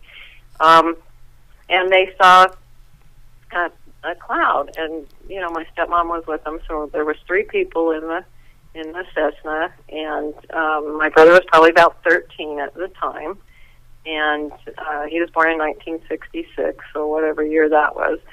He was in the back seat. My stepmom and dad were in the front of the airplane, and they were just flying along, and there was a big, huge cloud in the sky, and our family's open to UFOs because of our experiences, and my dad is too, and my stepmom was interested in them as well, and she just looked at this huge cloud, and for some reason, it's kind of odd and coincidence, she says, look, that kind of looks like a UFO, and kind of laughing. You know how some clouds are shaped kind of like a UFO. Right. Well, you know what? I'm going to stop you right there because we're going to have your brother on the second half, and he's basically do that. And he's going to tell us. Tell you exactly. What happened because what you told me, I went. Oh. Yeah. I was pretty much stunned. That's huge. Okay, now, you pretty much told me over the phone that you and your brother are up to hypnosis, that you want to be hypnotized to see what's really going on in your life, right? Yes, and I didn't go over the fireball incident in Hawaii. Do you want me to do that? Because that's why.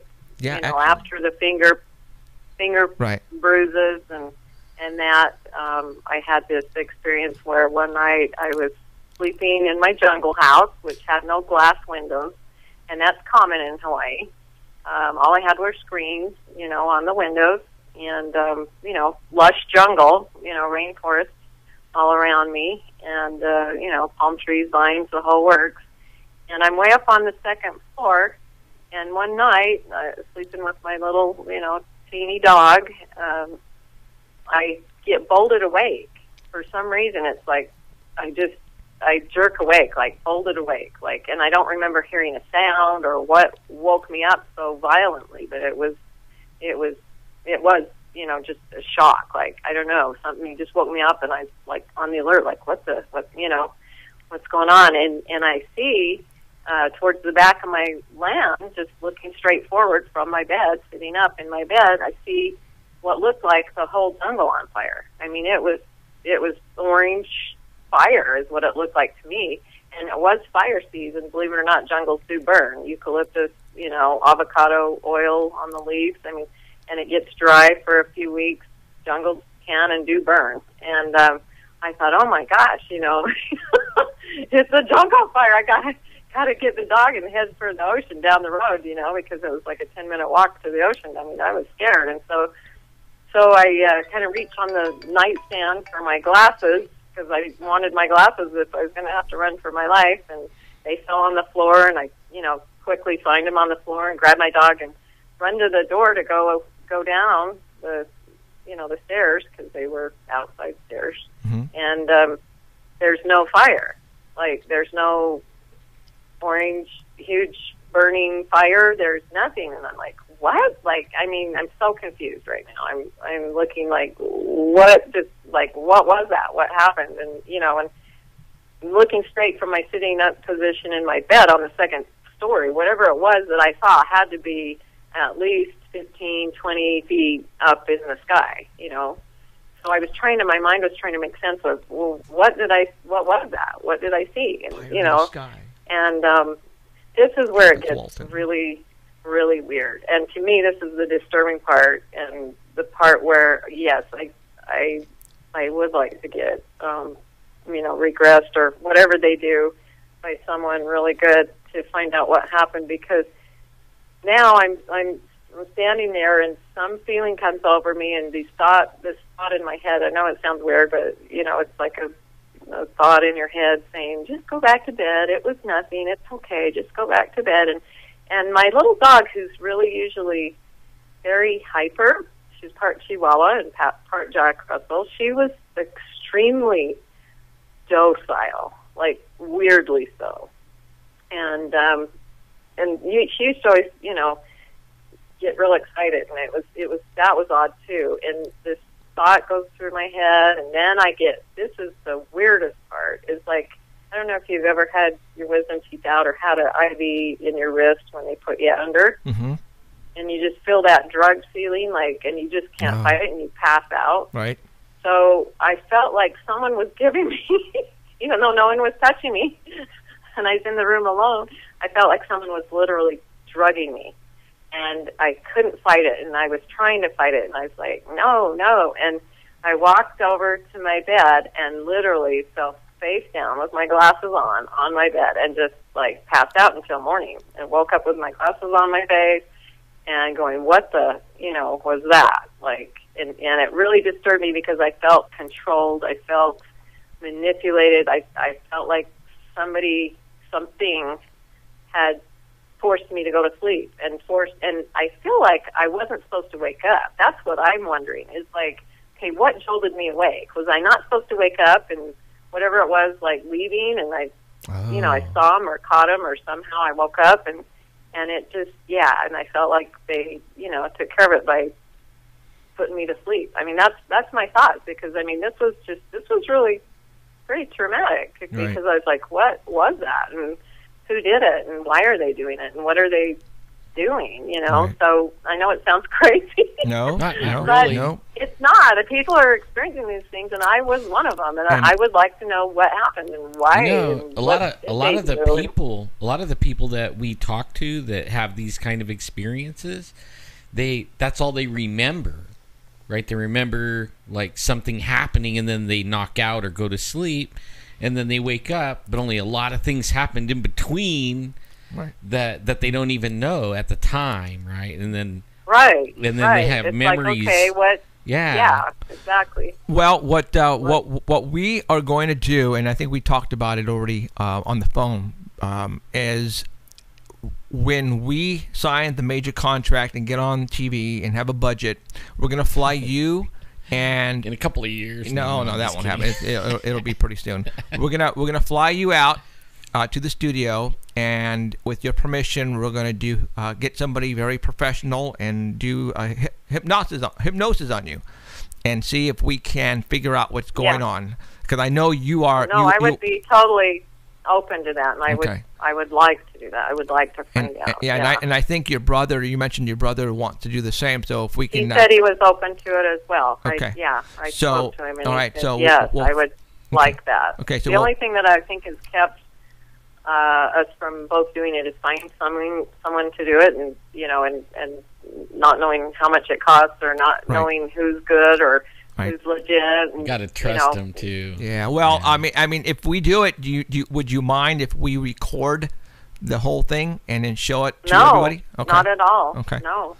That's basically what. Okay. So that's what we'll do. We'll we're gonna put you in the books, so to say, and as soon as we can do it, hopefully next year, we'll call you back, and we'll get you out wherever we're at, and we'll locate somebody very professional who can do this for us, and then we'll get it on TV and show everybody live, and do your and I think, like you said, your brother's up to it too. So when we talk to him here in about the next half hour, excuse me, we'll talk to him, and after we listen to his story about the airplane incident, then we'll pretty much ask him as well. Yeah, so. he's got some other ones, but the airplane one's the main UFO one. Can't wait. Got other can't wait for that one. Spirit or whatever stories as well, but Yeah, we've all had it. It seems to run in my family. Exactly. I mean, my grandmother, my dad, me, my daughters, and my sons have seen things.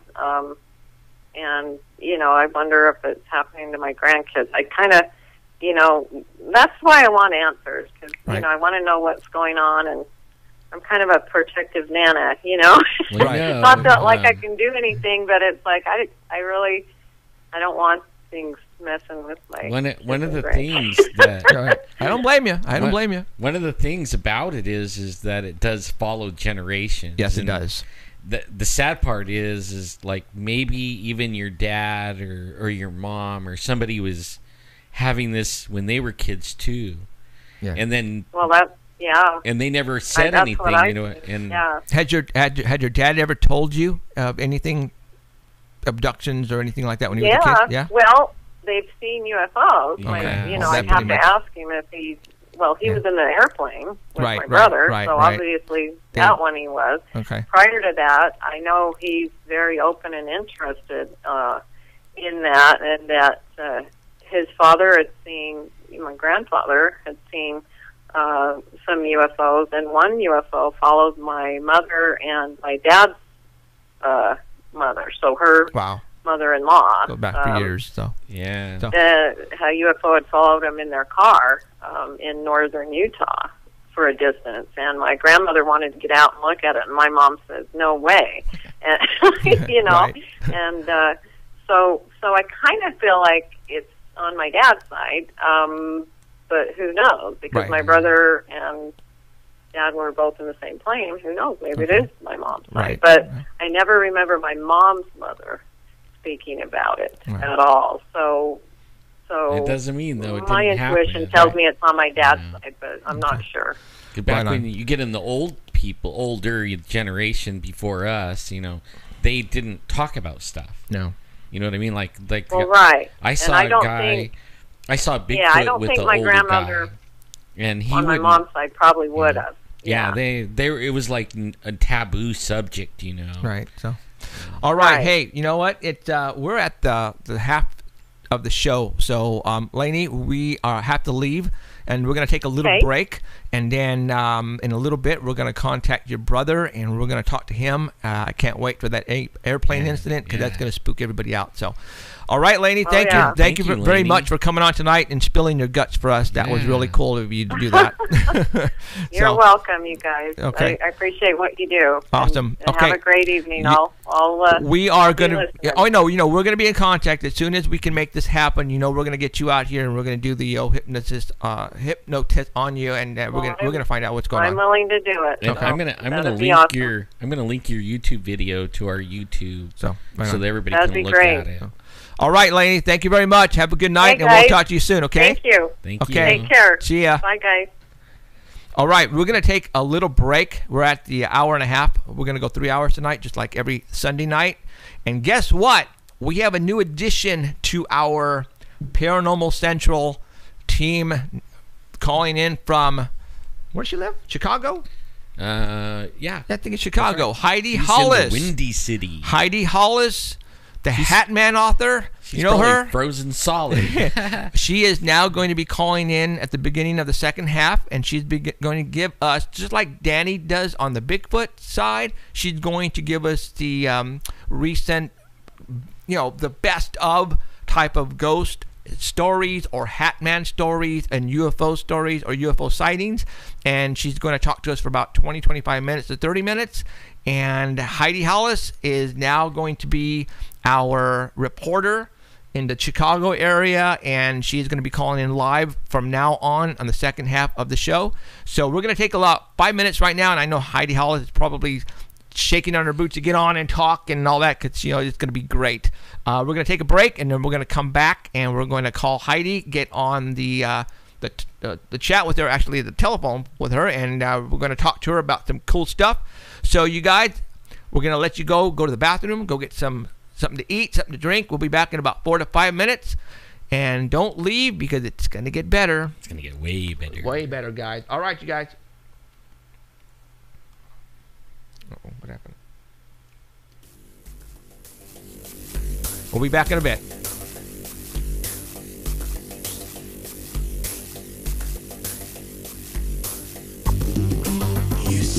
so smart, hiding from the ones who know you.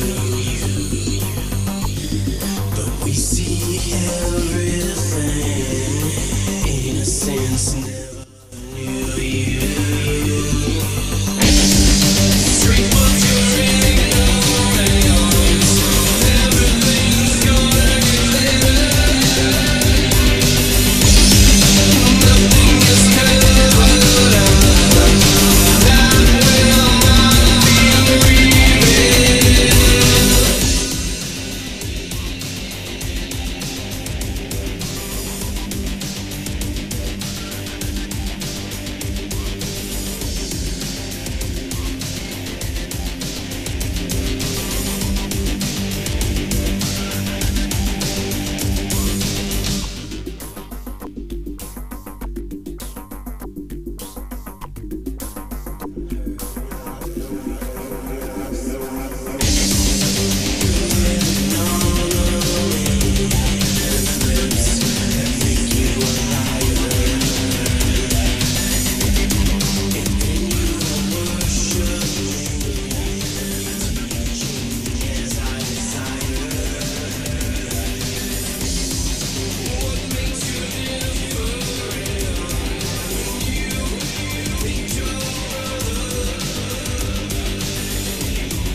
All right, we are back. I hope everybody made it back okay. Hope no one drowned in the bathroom or anything like that. That would be bad. So got that from Bobo.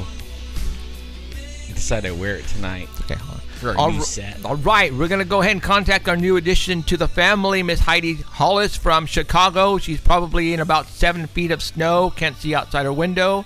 But hey, that's what happens when you live in Chicago. Ah, man. She's ready to move to the West Coast. That's what she says. Yeah. Let's see. We had to bust out the band hammer. Heidi. She got me again. Hey! What happened? Hi, Heidi. What happened? What did you tell Emerald? What, Domino's Pizza or what? Oh, no. I told her, I said, no, I think you've got the wrong number. And then she paused, and I said, I did this to you before. Psych. Good stuff. That's funny. All right. Heidi, how you doing? Well, hey, this is great, because now I'm sitting here with you guys. Right Yeah. on. So what? So seriously, is it like Snow City right now where you're at, or It's raining. raining? No snow? Yeah, No. it is raining. It was Arctic like last week, though, wasn't it? Oh, it was absolutely brutal. Like, it was so out of the ordinary. I have no idea what was going on.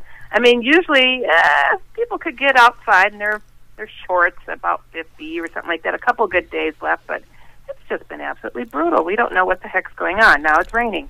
Wow, that's crazy. Okay, well, you know what? For all those people who don't know who you are, let's introduce to the world Heidi Hollis, Paranormal Central's newest reporter and part of the team member, and tell everybody who you are, what have you been doing with your life, and why you like the paranormal so much. Go for it. Holy smokes, that's a whole lot. It lives in my shoes, and sometimes it trips me up in the shoelaces. How's that? There you go. I don't live with that. I always say I'm someone who has experienced a lot of odd things, someone who's been there, seen that, experienced it, freaked out, wrote about it, got some answers, and I'm trying to help other people understand this crazy world of ours. Right on. So, tell everybody about your books and all that kind of stuff. Come on. Oh, gosh, man. I've got books out there that are just going to blow your mind. No, The Hat Man. That's one of my more later books, as of late, I should say, that covers this topic that I kind of named, and very spooky stuff, true stories of this guy that just likes to show up and harass people. I don't get it. I don't know why he's doing what he's doing, but he's quite negative, quite awful, and the stories are varied, and they come from all over the world. It doesn't matter, where they're at, and this guy just shows up. So I've been trying to essentially, give people the down low on him and how to get rid of him and how to, get back to their faith in order to expel him out of their lives. Right so, on. That's the then key. I have a book called. I'm sorry. What's That's the key right there. What you just said. Oh, faith. Amen. And that's your other book. It truly is. I mean, and it doesn't matter what kind of negativity there is out there. I mean, I don't care if it's a stinky, rotten, low-down alien. Invoking your faith always seems to help. Right. I can attest to that it's happened and that it works. So it's kind of cool. In my book, The Secret War, that's based on. It was the first book to be out there, naming the topic of shadow people. I'd not heard of it any place else, and started talking about it with the book in '97, and lo and behold, it's become a worldwide phenomenon. It's quite bizarre. And then I have Jesus is No Joke, my favorite book, based on Jesus encounters. Yes, I have experienced the man, and awesome, probably the coolest thing that I've ever experienced in my life. So, cool. I think it's important that people not shy away from the light when the dark is just raining down on them, and not just like what it's doing here in Chicago. Right. But just to keep it real. And then I have Diary Blog of the Fickle Finders. I'm a cartoonist, so I created a children's graphic novel series. I shouldn't say children's because I only hear back from adults, because who reads comics are grown men, so it's all good. I love it too. So, and it's just kind of these kids that are looking into odd topics, no matter what it is. It's kind of covering the same topics that I cover in my regular books. And then I have picture prayers based on praying in pictures, essentially. Cool. And a lot more going on. I got other books that are coming, and I'm just trying to find the right moment to just lay it out there. Right on. Now, having fun. Awesome. Okay, well, you know what you're going to do for us is, you know, there's so much in the world going on. Obviously, we have Danny, who is the Bigfoot guy, and he has enough on Bigfoot, Sasquatch, you know, that he pretty much has so much to do with Bigfoot that we're going to leave him alone with Bigfoot. We needed somebody now to come and pretty much bring us what's going on in the UFO, you know, world and in your area of spirits and, you know, the Hat Man, that type of situation. Because, you know, it's hard for us to go out there, and because we're really busy people, and I think that's the reason why we needed to bring you in as part of the family, because we needed somebody professional, somebody who's been out there, somebody who a lot of people know already and trust, and that's why you're here. So awesome. So now what we're going to do is we're going to let you pretty much just give us what you found in the past. I don't know. Now, the stories that you're going to tell us is a combination of what? Go ahead and tell us what. Oh, boy. I'm going to keep it. I'm going to always surprise you guys, because I like mixing it up with, you know, more recent stuff, including things that are just fascinating that happened in the recent past or in the far past, because it's all relevant. I think it's all interesting, and I think it's all adds to our knowledge. So I'm going to touch a little bit on UFOs, and I also have something on the celebrity angle that I think will shock you guys. So, all right, this first one, UFO bit. Now, this is fascinating. I gave you guys the link to this, but in August in Harrisburg, Pennsylvania, there was a woman named Stephanie Wilkerson who caught the coolest looking thing on video, and she watched this thing for 20 minutes. And then she finally ran in and got her camera and told her neighbor, you know, these lights are doing something odd outside, and they're kind of moving and shifting. And the cool part is she's watching this, and she's like, I'm scared to death. I'm scared to death. She called 911. The police came. They were like, I am seeing what this woman is talking about. And he called for backup to go check it out, too, and then also called the National Guard and the airport to confirm any aircraft in the area. Wow. And lo and behold, it was indeed confirmed to be a UFO, unidentified, okay? So. Cool. Right on. That is weird. At least they went to the proper channels, you know? Yeah. Don't you love it when, like, ordinary people, like, get the attention of the media? Us people don't get a whole lot of attention, but, like, a regular lady sitting on their porch, oh, my goodness, you know, everybody, I mean, she was on Good Morning America, for crying out loud. Right. So it's just like, that's not fair. I actually remember that 'cause the video was all over the place, and as a matter of fact, the girl I believe who was talking about that story is from Fresno. The reporter, yes. Oh wow! I'll have to play it for you anyway later. So okay, all right, that's awesome. All right, that is, and you know, and it's. You know, I'll tell you guys something real quick, too. It's like, when it comes to these people that see these things like that, I think it's awesome to get backup like that. You know, get some confirmation and say, hey, you know, something's lingering. You know, are the Russians coming in to finally do us in? You know, just to get some confirmation isn't a bad idea. So I recommend that people should definitely do that sort of thing. So, awesome. This next one, you guys are going to really get a kick out of. Okay. Celebrity bit here. Bill Cosby. Mermaid. Mermaid. Hear me? Yep. Mermaid. Okay. Okay. Wycliffe Jean, who is of the Fugees. Right. The group. You guys know that? Yep. So he grew up in Haiti, son of a preacher, grandson of a voodoo priest, and he at one point tried to learn white magic because his grandfather was a voodoo priest, and he said he actually tried to command a pencil to turn into a serpent. It didn't quite work. But only you know what? Happen. In the Bible, they threw a rod down and it turned into a snake. Oh, yeah, maybe he thought he was Moses. Yeah, and then the bad guys, no, they threw it down first, right? The bad guys, Egyptians. Yeah. And then Moses threw his down and it ate theirs.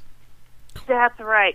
Yeah. Moses had the bigger, badder, like anaconda of snakes. Maybe he just should have used a stick instead of a pencil. Okay. It had too much lead in it. No. Continue on with the story. So, anyways, he didn't master the spell. But what was interesting, now I saw this on television a while ago, his mentioning of his personal story with a mermaid. He almost drowned. He lived in Haiti. He almost drowned, and he was saved by a mermaid. Wow. Swears that he did. And when he was brought up on shore, he saw a dark-haired, beautiful girl surface and see her tail flip up. Whoa. Yeah. Okay. I mean, she literally dipped her head into the water and swam off. And, this is cool that he... What's that? I said, wow. That's... Yeah. Yeah. Yeah, it's not that Discovery Channel hoax of mermaids. Right. This was an authentic Saved by a Mermaid story by Wycliffe Jean, who is pretty popular. Yeah. What is really, really, really interesting to me is, he went on record. He didn't go. He wasn't on the TV show. His story was just shared. And then it was so hard for me to find any mentioning of this online. But I did find, little sporadic bits about it here and there. But my advice for this Wycliffe is go bigger. Put this out there. Talk about this stuff just a little bit more. I mean, just to, I'd swipe it with the topic to just be like, hey, this kind of happened to me. No! I mean, gosh, that's a pretty big deal. I don't know of anybody, do you guys, that have seen a mermaid? No, I heard of the stories, though. And I'm for all those people who don't know who he is, okay. Yeah, he's killing me with that mermaid story.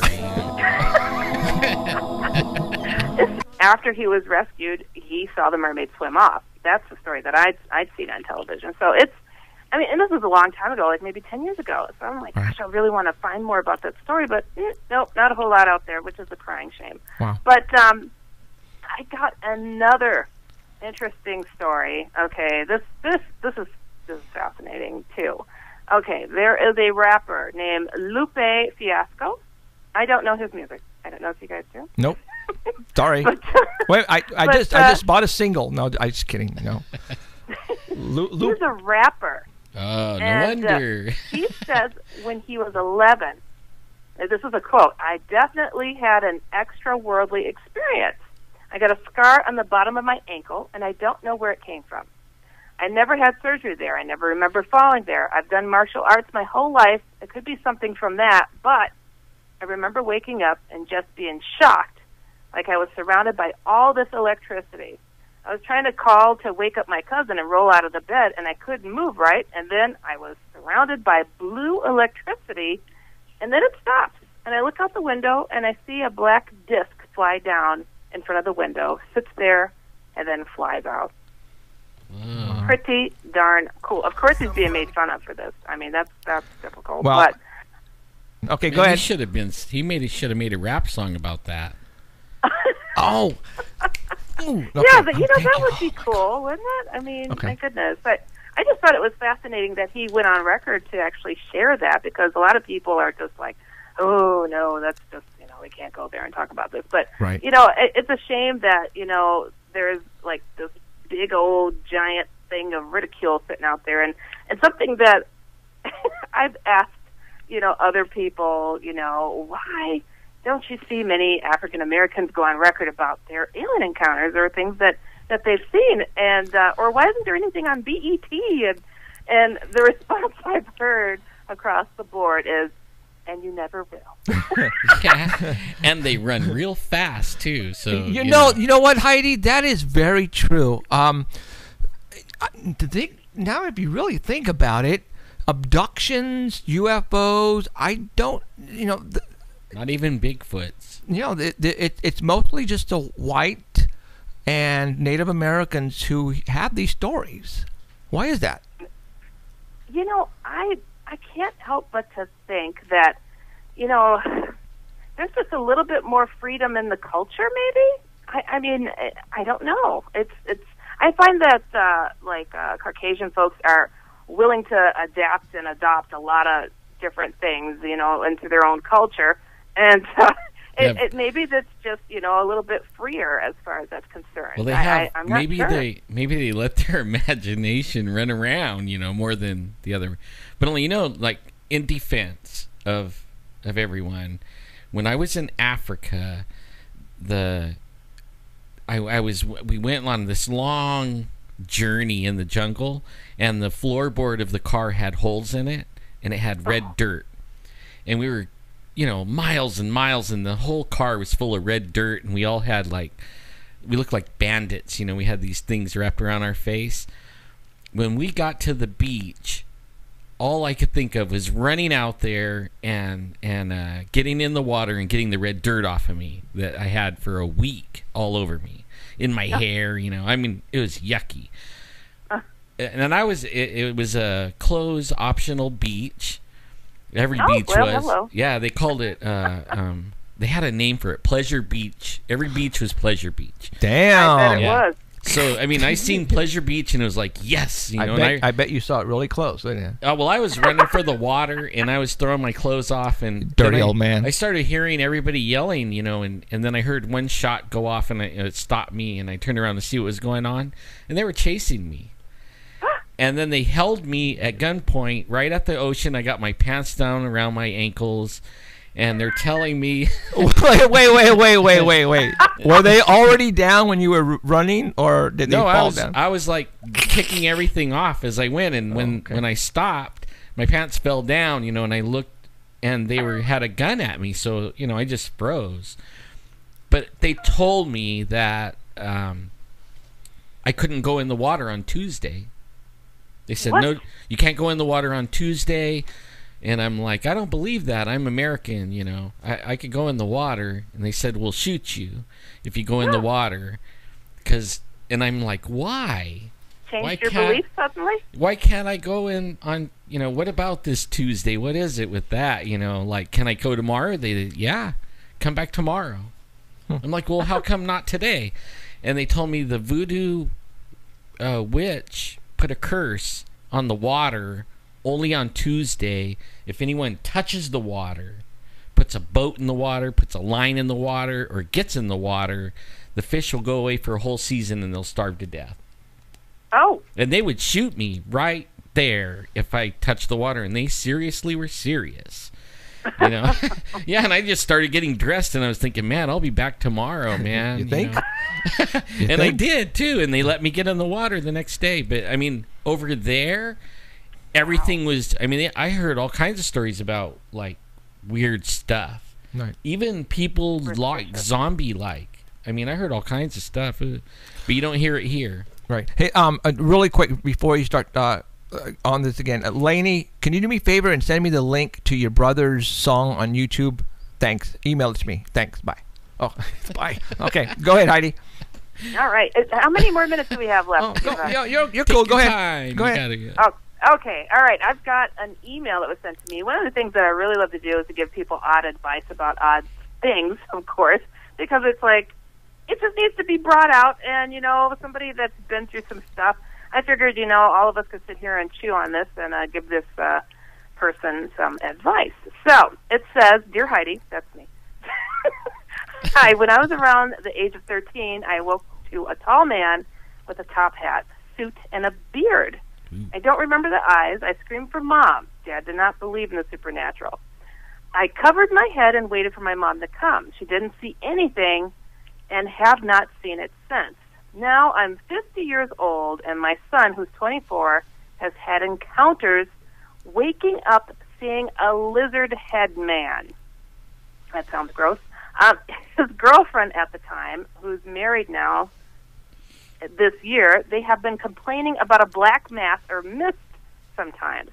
Now this entity really scares them. Second week in October this year, he challenged it. Oh, that's a bad thing. And that is a night that we will not forget. Him and his girlfriend got into a fight. He then went to his man cave, started drinking vodka. Okay, I think some of you guys can relate to this. Vodka straight. which is not like him. He stumbled to bed. My boyfriend went to go talk to him, and there was no response. He told me I went to check on him, and he was foaming at the mouth and not responding. Oh, that's not good. When he talked, that it won't tell him its name, it's going to hurt his girlfriend. Oh, okay, this sounds like a straight-up possession, doesn't it, Al? Yeah. I mean, gosh, that's, woo. When he went in the, okay, it says when he went to talk to him, he would not tell him his name. It was going to hurt his girlfriend. It wants her to hurt. Wanted him to shoot himself, telling him he was a failure, etc. Needless to say, he was taken to the hospital by ambulance, had a blood alcohol level over 1.2. Ooh, still saying it was going to hurt his girlfriend. I had to go get her to the hospital. He was trying to lead to go protect her. I don't get that. The kids put a cross in each corner, but it's here, one at end of the house. I don't read these things ahead of time because people don't edit what they write, and I don't edit it either. I contacted a paranormal investigator, but they really were of no help. One called me, and that was it. Thank you for reading my story. Any help would be appreciated. Debbie. Holy cannoli, guys, huh? Yeah. That's a trip. That's a trip. That sounds like, wow, that person, I mean, I don't know about you guys, but when you hear about somebody that has taken in drugs or a large amount of alcohol, they seem very, very, very susceptible to having something like that happen to them. I mean, whether or not, it's like those dark things hanging around in the home. I think if they were just waiting for their opportunity to pounce. Yep. I actually think when you're drinking, you're whatever kind of like conscious level thing that you have that protects you, I think it kind of comes off of you. You know what I mean? And you become more susceptible to everything because your guard is down, basically. Right. You know, they can just jump in there and go for a drive, you know. Oh, yeah. You know what's interesting about this, too? It's, they saw the Hat Man, and then they saw the Lizard Head Man. Wow. And then the Black Misty stuff, and then an outright possession. And so many people would scratch their heads and go, I don't get it. I don't see how they're related, dude. It's like, well, I always say darkness is darkness. Yeah. I mean, do you have to put a name on it? It's just kind of all in one big bowl of soup, isn't it? Yeah. Well, how many people like on your Facebook groups get? I mean, I know I read them, but only how many go on there and talk about that lizard thing? Quite a few, huh? There are quite a few, and but what's interesting, it's been tapering off in the past several years as far as what's happening out there. Like before, it was gray aliens, this, that, UFO sightings. And then it became the reptilian type aliens. Yeah. And then everything seemed to start shifting towards almost an outright spiritual battle, where these reptilian-like creatures were seemingly trying to possess a person, scratching at a person, beating at them. And then the shadowy beings, and now Hat Man. It's like this culmination to the stinkiest of the stinkiest, worst creature out there. Yeah, and they get like mean. I mean, some of the stories I have a hard time reading because it scares you. Like you don't want to go and turn the light off because they're like, and then it jumped on me, and then it was like choking me out, and I'm like, oh my God. Right. It wasn't just standing by the bed anymore. It was getting down, mean. Right. And you know what's interesting? This person, Debbie, she's asking for advice on what to do, and it's like, I would personally suggest that, obviously something is running in the family and connected to the family as far as negativity is concerned. I think that they need to, finally own up to what it is that's going on and not sit there and idly and be like, oh gosh, I'm being victimized. Oh gosh, there goes another one. Oh my, it's not even about getting on the phone to get the local priest over. I'm all about, putting your ethereal foot down and in the backside of these creatures and just saying, hey, you're not welcome. Here's a prayer. Oh, and here's a little Jesus in your face. Man, me and Jeffrey got a call a while back, not long ago, and some lady, I don't know where she was, back east somewhere, and man, she was like freaking out. And I tried to tell her those things, and all she wanted to do was freak out. Isn't that sad? Yeah, I actually just had a call. I completely forgot to tell you about this. About 2 weeks ago, a lady in a mobile home with her mother-in-law and her kid having problems, right? And I told her what you, Ellen, told me, that it has to be the owner of the property. And I told her exactly what you told me to do, word for word. Her mother-in-law did it because it was basically scaring the baby. They were hearing things, the whole 9 yards. They did it. Everything stopped. Yeah. Everything it's really stopped. simple, but a lot of people, they don't listen. But I'm glad that stopped. She was so happy. They've tried everything, and people don't like to hear us say, because we throw religion in this paranormal stuff. All right, we do. We talk about religion here, whether you like it or not. It is part of, I believe, the paranormal world. But if this lady used the word Jesus Christ to basically condemn this thing to leave the property line, and it worked. Yeah. So far, it worked every time for me. It worked. All right. Yeah. So, okay, I'm just telling you right now, it worked. Okay. I believe it. I mean, it's common sense. It's like they're throwing their darkness at you. Why don't you throw some light back in their eyes? A little sand. So often I hear people say, "So I called this church, or I called these investigators," and here, like, these people, all they had was an investigator calling back. It's about you. It's not coming there to look at your priest. It's not coming there to look at your neighbor. It's there to talk to you. Yeah. So that means you've got to own up. You've got to take care of this. It's so interesting to me how people just reach for things, and I don't blame them, because they've been taught all their lives, this is not for real, these things do not happen. But as they're being beat down, spiritually, a realization comes in their head, like, I've got to do something about this. But they don't realize that the answer lies in them. It's a sad thing, but I always hope and try to encourage people to, pick up their spirits already and just say, look, it's just like if you had, Jeff, if you had a neighbor that kept coming over and smacking you on the back of the head, wouldn't you find a way to show them the door? Absolutely. I would get tired of it. You just don't let it keep going on forever and ever. You want to put a stop to it, and whatever's going to... Yeah. You know what's weird? You wouldn't go and get the priest to tell him to stop smacking the back of the head. Oh. They don't have any confidence, though, and they're afraid. I mean, like that one lady, I was on the phone with her like 2 hours, and I would build her confidence up and everything, and then the thing would do something, and she was back cowering in the corner again. It was like it was playing on her fear, and it knew it. It knew it could scare her back to the corner. And I finally, was like, I can't do anything. I gave you everything I got, and now it's time for you to act on it, And she never did, as far as I know. Right. She never called us back, and she was crying. I mean, it's like, wow. Yeah, sobbing. Wow, it was sad hearing her.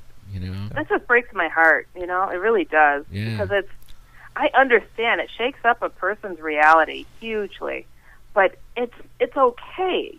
Once you calm down, somebody told me this awesome quote that once the student is ready, the teacher will appear. She wasn't ready. She wasn't ready to hear what you had to say. That's true. She really wasn't. So she needed to own up and calm down. I mean, we've all been cowering in a corner at one time or another from these paranormal creatures. I know I have been. Hey, I'll run from a Bigfoot right now. Yeah. I still will. I won't stand there and say, Jesus, I'm going to run. That's the one thing, I don't think that would stop him. I think it would hit me like a freight train. But, Oh, gosh. It's so fascinating to me. I really hope that, people get the message that we have got to start, taking it upon ourselves to, stand our ground. This is a personal battle that's going on out there, people. It's not just everybody thought, revelations, it's gonna come with all these chariots going to come in the sky and whatnot. They're already visiting. I hear that they're already here. They're in your bedroom. They're in your neighbor's bedroom. I hear that from people. They're like, oh, I can't wait until the Lord comes back. It's like, you know what? You don't gotta wait. Just like take control right now and quit being like, you know, waiting. Waiting on who? He just gave you everything you need, so use it. You know, basically. Indeed. All right, Heidi. Anything else? Oh gosh, I've got tons of this stuff, but I don't know how much time you guys want to go on. Yeah, we're pretty much. Yeah, we gotta call it right here. Awesome. Only because we had to get everybody to know who you were and you had to introduce yourself. So next week we'll have some more time. So just very cool. Thanks for rolling out the red carpet and giving me this awesome purple robe. It's great. Will you see the crown? Yeah. Oh, I can't wait. All right, Heidi. Thank you much, and keep us in the loop if anything happens this week. If anything crazy happens that you hear of that you think we should tell everybody on our Facebook. Links or anything like that. You make sure you either get a hold of Alan or myself. Okay. I will do just that. Thanks, all right. guys. All right, Heidi. Thank you. We'll see you next Sunday. Bye. All right. All right. See ya. Bye. Bye. Okay, that was Heidi. She is crazy. She is one crazy lady. I love her. And that's why she's part of the team. Yeah. So, all right. In about 4 minutes, we're going to go ahead and contact James. He is Laney's brother. And we're going to talk to him. Now, apparently he's a truck driver and he's on the road. We're hoping that when we make the call, he's going to be in an area where he's going to be available to talk. And I told him and her what time we were going to be calling him. So that way, if he is in that area, he's going to pull over and wait for our call. And I think he's going to do that. So yeah, cell phones don't work well like this. Yeah, so you know what? It's 4 minutes till. I want to go ahead and call him. Please, Emerald, let your fingers do the walking. And she's going to go ahead and see if we can get him on the line. And then we're going to talk to James for a bit and blow your socks off at the same time. Man, this is one story. James actually wrote a song about the airplane incident. Really? And I'm going to have the link here pretty quick, and we're going to play it for everybody. All right? So I guess he was in a band a while back, and they actually wrote a song, and basically you have to listen to the lyrics because he's describing the whole abduction situation in the song. Have you ever thought why did UFO name their band UFO? Good question. I don't know. They used to be my favorite band when I was a kid, and I always wondered that. Nothing. Okay. So Emerald's calling and no answer as of yet. So yeah, well, I had a UFO. Oh yeah, experience. Let's talk. Go ahead and talk to everybody about that until Emerald. And it was like the stereotypical UFO sighting, right? You go out and have a smoke. And you have a smoke. And that's what everybody tells us, right? I went out to have a smoke. Or take the trash out. Yeah. And I looked up, and there's this. We got him. Oh, hold on. Hold that story. We'll tell it afterwards. Okay. To be continued. Hello, James. Are you there? Yeah, this is he. Hey, how you doing? Good, man. Hi, are you parked on the side of the road someplace? I'm coming into a town as we speak, and I'm going to park. I was racing to get to an area that had reception. Right. I'm safe though. I got a headset on. I'm not holding it. Okay, so. Right on. Okay, well, hey, we talked to your sister in the first part of the show, and she filled us in on what's been happening with her and her incident near Catalina Island. And when I talked to her on the phone about a week ago, she told me about you and your dad and stepmom incident in the airplane. And I went, holy smokes, I got to get James on the phone. All right. Yeah, absolutely. Yeah, that happened when I was 14. I'm 48 now, so however many years ago that was. I guess that would have been back in about 1980. My dad is a pilot, obviously, and we were flying from Provo, Utah, up to. We were living in a little town called Beach, North Dakota. I don't know if you know where that is. It's in the southeastern part of the state of North Dakota. But anyways, we were at about 13,000, maybe a little under.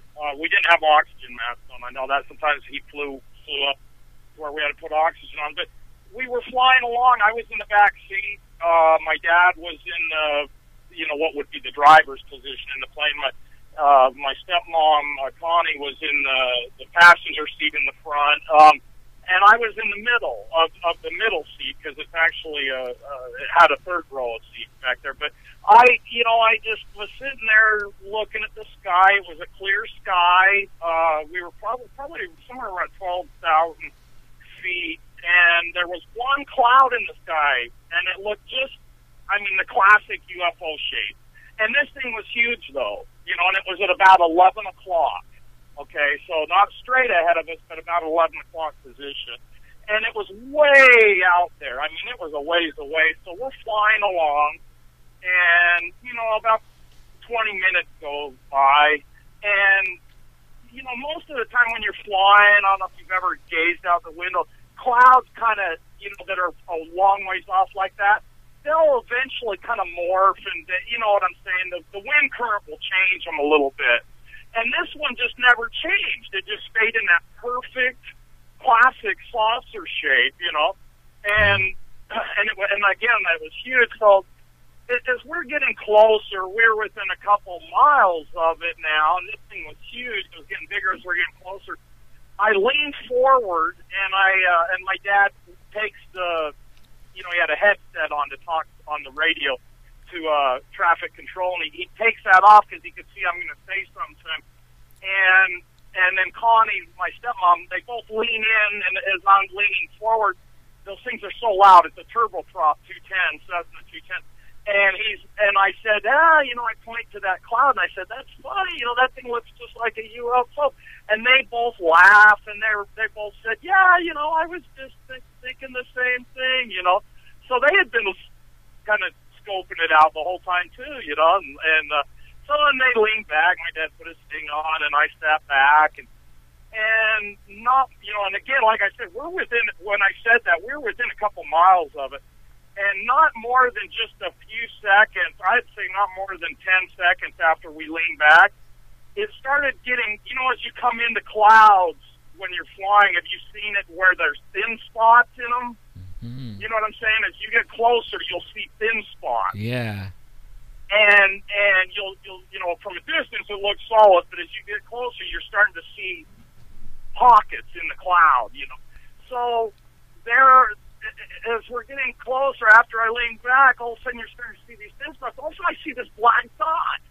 I'm like, what the heck is that? Like, there's a perfect black round circle. Then immediately another one, then another one, then another one. All of a sudden, this happened in microseconds. A whole line, then another line above it of what I thought were windows showed up, and this whole thing appeared perfectly. You could see the edges of it, the outline of it, and it looked like two saucer pans, the classic shape, two saucer pans put together. Only in the middle section, it actually, if you can imagine putting a round circle, the edges didn't come to a point. There was actually a straight up and down part on it in the middle.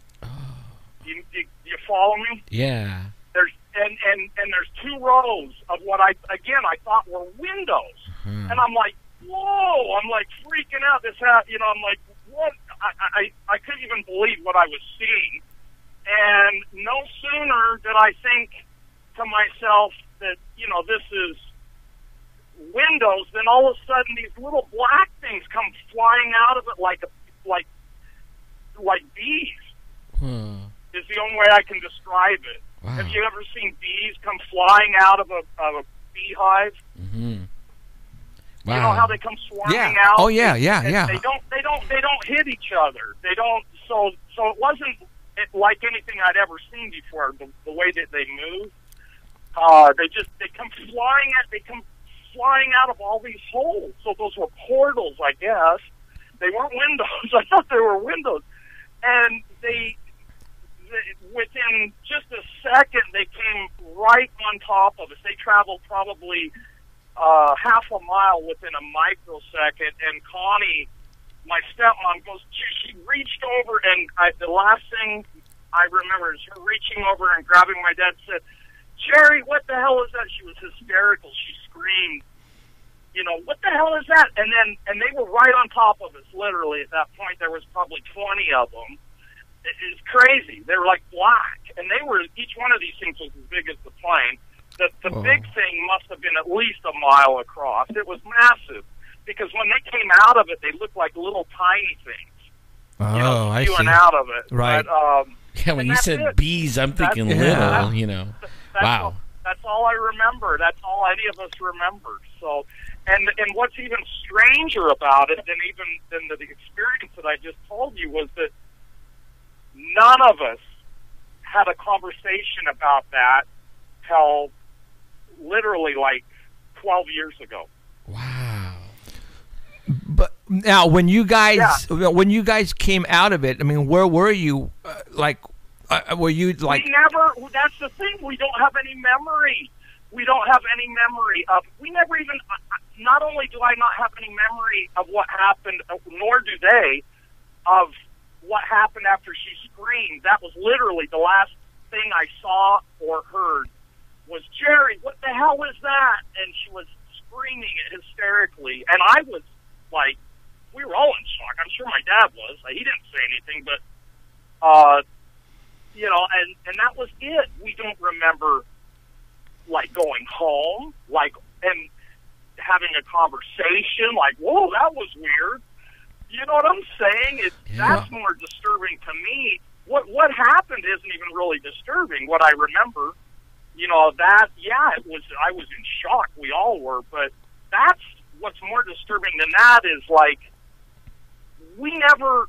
the next day woke up and said, wow, that was weird. I don't even know how we got home. I mean, obviously we got home. Wow. And the plane got in the hangar. So you mean... You know what I mean? Back you mean in like... North Dakota, it's bizarre. Guys... If they weren't with me, if those two people weren't with me, I would have thought that this whole thing was a hallucination or a dream. So you guys are in the plane. I would have rationally, my rational brain, I'm a rational person, I would have absolutely convinced myself that this was some figment of my subconscious, you know, like a memory, a glimpse of a dream or something. You're in the plane, and then you wake up the next day at home? We don't, I see, that's the thing, I don't have a point, and neither do they, where I can say, okay, this is the next thing I remember. I don't have a point like that. Wow. I don't even remember moving from there, and I know we did. Yeah. Of course, I was 14 at the time, but, you know, I would have to ask my dad or Connie, you know, what is the first thing that you remember after that? Because they don't remember how we got home either. I know that. We've had that conversation. Whoa. It's just... It's bizarre. Wow. It's really bizarre. And I've never told, you know, I've only told my closest friends about it because it's hard to believe. You know what I mean? It's unbelievable. It's hard for me to wrap my mind around it. And again, if they wouldn't have been with me, I couldn't believe it myself. Right. I would have, you know what I'm saying? I couldn't believe that happened. Number one, I mean, I have an open mind. I believed in UFOs. But I had no idea that they could be that big. Right. You know, number one, that blew my mind. And then again, the whole paranormal experience aside, you know, the thing that really is disturbing to me as a 48-year-old man is I want to find out what happened. Right. You know what I mean? Like what? And is the memory thing a byproduct? Is that a byproduct of the electromagnetism, you know, of how these things work? Or is it the shock that our minds can wrap around it? But why would we not talk about it later? I don't... We never even had a conversation about it. I'm the type of person, I would have called up every one of my best friends, especially at that age, and I would have said, you have no idea what just happened to us last night. You know what I mean? You know, that isn't like out of the ordinary what you're saying. I mean, like when we talk like those guys that got abducted at Courtright, the very next day, I mean, they woke up. The last thing they remember is something coming at them, like what you said, and then they wake up the next morning, and then they didn't talk about it.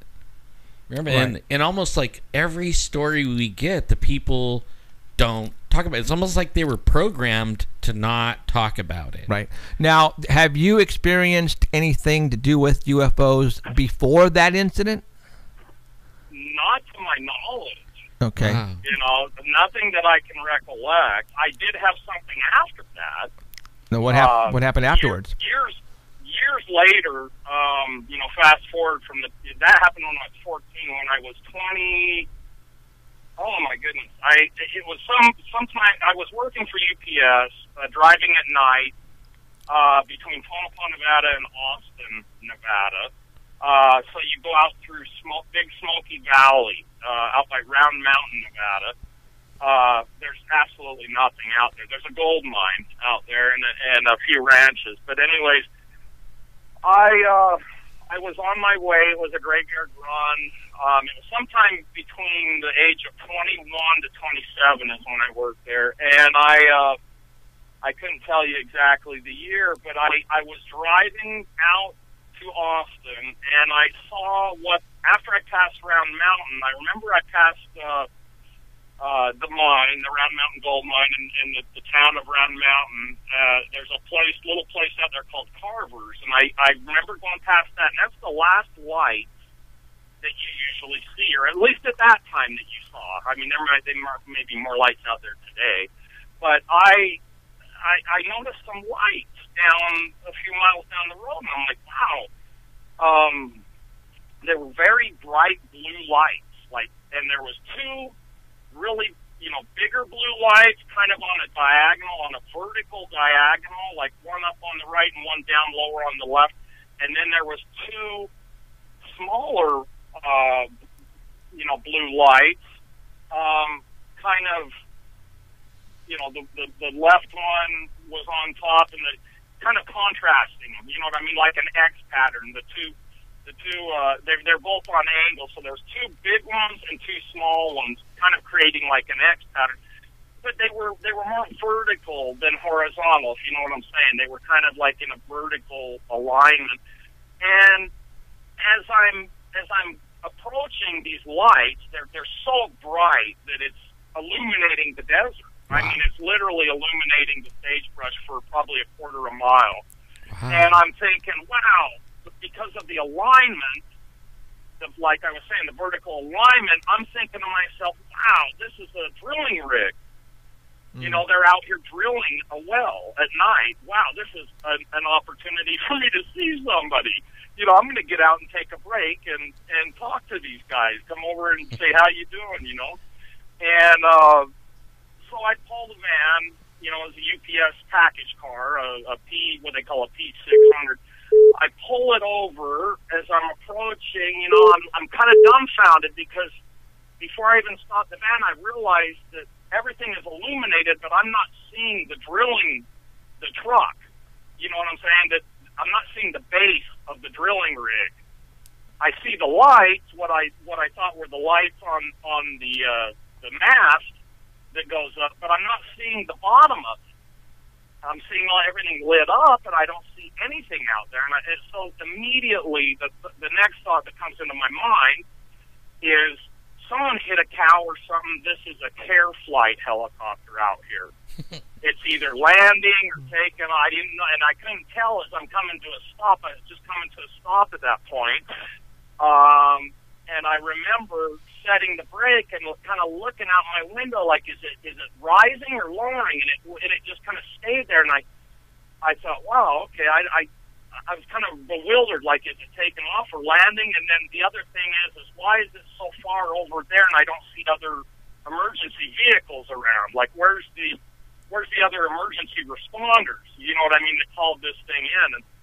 But I still at that point it really didn't compute, because I'm thinking, it might have been, they might have went off the road. It might have been a drunk driver and they went off. So I shut the van off and I opened the door and I stepped down the two steps. This is on the passenger side. And as I'm looking out, my boots, I had steel-toed boots on, hit the ground, the gravel on the side of the road. And I remember hearing the gravel, like, loud. As I stepped down, it was pitch quiet. It was just totally silent out there. And I got very scared at that point. It overwhelmingly, I was terrified. I hadn't even taken my hand off of the door, you know, the sliding door handle that slides back on that side, and I'm looking up, trying to, like, putting my hands in front of me because it's blinding. It's almost like trying to look at the sun. I'm trying to make out, is this 4 objects or one object with 4 lights on it? I couldn't, to this day, I couldn't tell you. But they had a bluish hue to them, and there was absolutely no sound whatsoever. And I was within 200 feet of these things. Wow. And they, like I said, it lit up the entire, you know, like a quarter-mile area. And, I mean, you could get down and find a gun wrapper on the ground. It was bright. Wow. And I was so scared once you know, my brain couldn't figure out what it was. I jumped back in the van, slammed the door, and took off, went down the road about a quarter mile, and then a car passed me coming the other way, which wasn't that unusual for out there, but it was the timing of it. I was like, oh my God, there's another person. And if I see their brake lights go on, I'm going to turn around. I'm going to go back there and we can both look at it together. You know, this was before cell phones. We carried around cell phones and cameras and stuff. And you know, I thought then maybe I won't feel as vulnerable. We could have 2 people sit here and look at this together and see what is it? You know, what's going on here? And their brake lights went on, and before I could get that van turned around, you know, it's kind of a big van. It's got dualies on the back. It's long. I had to pull around, pull forward, then back up. Before I could put it in forward and take off, they took off like a rocket. Their brake lights went off, and they were out of there. I mean, they accelerated off. You know, they probably mashed it as fast as it would go. They were gone. So I couldn't catch them. I know that in the UPS net. So I went ahead and turned my wheel the other way and just kept going. And I remember looking in my mirror the whole time like it just didn't following me.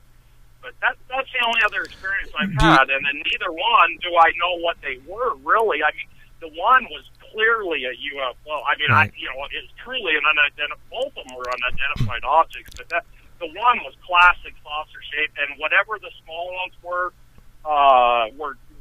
they actually, it was weird. I was surprised on the smaller ones that came out of the big one. The sides of them kind of angled down. It was weird. They kind of like had, I'd have to draw a picture for you, but they weren't the classic saucer shape, the little black ones, which weren't that small, really. Like I said, they were the size of our plane. Wow. You know, a Cessna 210 is a pretty decent-sized plane, but anyways, that's the only 2 experiences really with UFOs that I've had. With you in the UPS truck and that incident, did you remember of any missing time? You know, I don't recall any missing time with that. I don't recall anything unusual about it. You know, I really don't. I know that I didn't say a word to the guys that I met out in Austin because I knew they would think I was crazy. Right.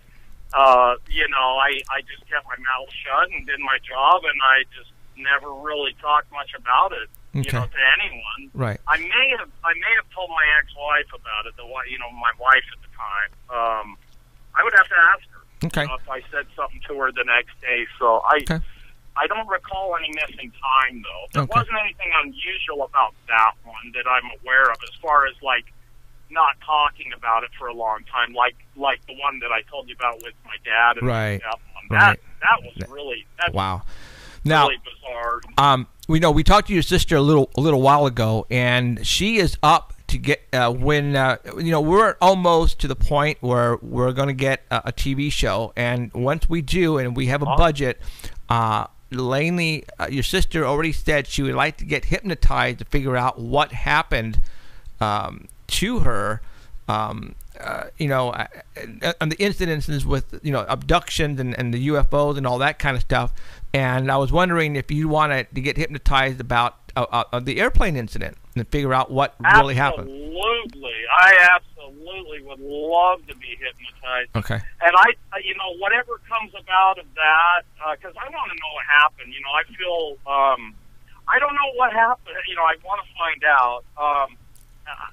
You know, All right. I don't know. I have no idea. Yes, I absolutely. Okay, right on. Now, the short answer is yes. Okay. And I've even gone so far as to think that before my dad dies, I would love to at some point have different hypnotists hypnotize all three of us, so that someone can't say you were being led by the same hypnotist to have the same story, and then compare the three, whatever comes out of the three hypnosis sessions, and see what correlations there are. Okay. And you know, because I don't see how anyone could say, well, you were being led if there was three separate, independent, you know. But anyway. Now, obviously, the airplane incident was really big on you, and your sister sent me the link. You were in a band, and you actually wrote a song. I did. What was the name? What was the name of the band? The name of the band, which I didn't name it, is the guy I was with. It is called Unblessed. I'm not, you know, it kind of has weird connotations with it. You know, we're not devil worshippers. I'm a spiritual person. Actually, we're all spiritual people. They came up with that name. We were a lot younger. And that was just kind of like a cool name. It's a marketing thing. Yeah. Okay. But anyhow, yeah, I did. Okay. Well, right. Well, you know, after we speak to you tonight, I'm going to let everybody hear it, because pretty much I listened to it last night, and the lyrics are. It's your story on the abduction, on the airplane story. So I want everybody to hear it, so that way, because you could definitely feel, yourself in your predicament in this song. So. Well, I thank you. Yeah, I'm glad that I could portray that. You know, that comes over, because, hey, man, it was. You know, I have no idea how this has influenced, to the extent it's influenced my life. You know what I mean? I don't know what they're doing. You know, who knows what it is, what they are. I don't recall. I would love to be hypnotized and find out what happened. But yeah, it's intense. All right. It definitely has had an impact. And the weirdest thing, you know, the biggest impact that it's had, again, I have to emphasize one more time, is that none of us even talked about this for like 25 years. Wow. That's not unheard of. That to me is like, what? Oh, okay. Then what finally made this incident come out in the open? Who was the first one to bring it up? I have no idea. I would have to ask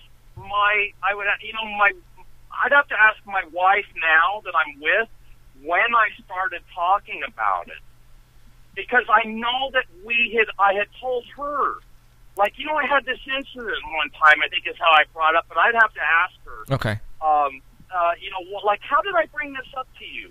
Right. And then it wasn't until we were together, I know that we were over at my dad's house one time, and I brought it up to them, and that was the first time that we had talked, even had a conversation about it. We had never even talked about it among ourselves. I never, and neither did they. They never remembered ever even, they didn't have any recollection of how we got home, no point of reference like, well, okay, yeah, I remember we got home and the next day, you know, none of us have any kind of a point where we can go back to and say, okay, yeah, this is where my life returned to normal. Wow. Okay. Isn't that bizarre? It's trouble. That is weird. We're gonna get you hypnotized. Hopefully by the beginning of next year, we're gonna keep yours and your sister's phone number in our Rolodex, and when the time comes, we will contact both you guys, and we'll make it happen. All right? Awesome. Yeah. If you Thanks so much, brother. If you have a Facebook. Join us on Facebook too. Yeah, we're on Facebook. I absolutely will. Okay, Paranormal Central. Just look for Paranormal Central and go ahead and like us, and I'll look for you, and we'll get you in on my personal page as well. James, I'm gonna let you go. I'm gonna let you go, and you drive safely. Okay? Yeah, you drive safe. Thanks so much, you guys. Thank you. Okay, we'll talk to you soon. See ya. Okay. All right, buddy. Bye-bye. Talk to you later. All right, I'm gonna play the song really quick. That's like, it reminded me of like Star Wars. You know how when the Darth Vader, you know, and they come out of the Death Star, and all these all these, they're like flying. That's what. Well, you know like, what? Envisioned. Independence Day. You know, when they're attacking, and all of a sudden, all the Holy Ghost, they come out. So, all right, I'm going to play the song really quick for you guys. It's heavy metal. It's hard, but listen to the lyrics. It's hard. Watch out. Ooh, Pink Floyd sounding.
Go. I mean, just by listening to the lyrics, dude, that's something happened to him. I mean, you can feel it. You can feel it. I felt it. I mean, when I listened to it for the first time last night or the night before, when she sent me the link, I went, "Whoa!" Like it's still in his head. Yeah, and he wants to find out what regression. He wants regression, and you know what? We're going to make that happen. And I think they're going to allow us to actually put this on TV. To be honest with you, if I will actually fork up the cost. I'll get them out here. I'll fly them out here by the beginning of next year. If we're not signed yet, I will get them out here, and we'll do it ourselves on this show, guys. All right. Wow. Yeah. We have on Easter Sunday, we have a massive party where all of our families get together on the church grounds in Sanger. And we've been doing this for years and years and years. And this was about 2 years ago. One of my cousins, and I mean we have hundreds and hundreds of cousins, came up to me and told me that they lived in Leir or Delray when they were younger. And they were out in the ranch, and all the brothers and sisters were underneath this big tree. And this big UFO came over and hovered over the tree. And they all looked up at it, and that was the last thing they remember. Okay. When we get the show, I need to bring all of them in here. I think they would come Was it in. like theirs where the next day they woke up? No, as a matter of fact, she was telling me exactly what they kept it quiet. And I don't know how long until one of them one of the parts of the incident came out, and somebody spoke about it, and then all of a sudden it was like everybody's woke up. And I go, yeah, whoa, yeah. You know, it's like everybody was programmed not to remember. One of my cousins happened to remember a piece of it, and with that was able to open everybody else's memory. Wow. Okay? And they told me that, and I was sitting down, I was going, and this was about 4 years ago when they told me this. And I'm trying to remember which cousins they were, but they're all old. I don't want to say they're all old, but they're all in their upper 50s and 60s years old now. Wow, we do got to get them in here. We got to get them all in here to sit down to talk about that. Yeah. Okay, now, to be honest, the only thing they're going to remember, though... We'll stack them on the couch. The only thing they're going to remember is just looking up into the sky and seeing this flying saucer hovering, and that's it. They don't remember anything after that. Okay, so this is where hypnosis could come into play to see if they all want to be regressed to find out what happened, just like James and just like Lainey. I wonder if they could do like a group hypnosis thing. You know what I mean? Where they all I don't know. They're all like kicking back. Maybe we could give them some vodka or something. You know? I know what I don't know, but I think. Man, we have so many episodes that we can do, and oh my God, you guys, are you guys kidding me? That one right there was blowing me away. This stuff is, I mean, I'm speechless right now because I mean, like, I've been like the other day, I turned on the TV and was watching UFO show after UFO. I mean. Right. Nowadays, literally, you could get on your Roku and stream shows like one after the other. And there's a couple of recurring things in people that get abducted. One of them is they can't remember. Yep. And the other one is they don't know, like the missing time, and they don't talk to each other. Yeah.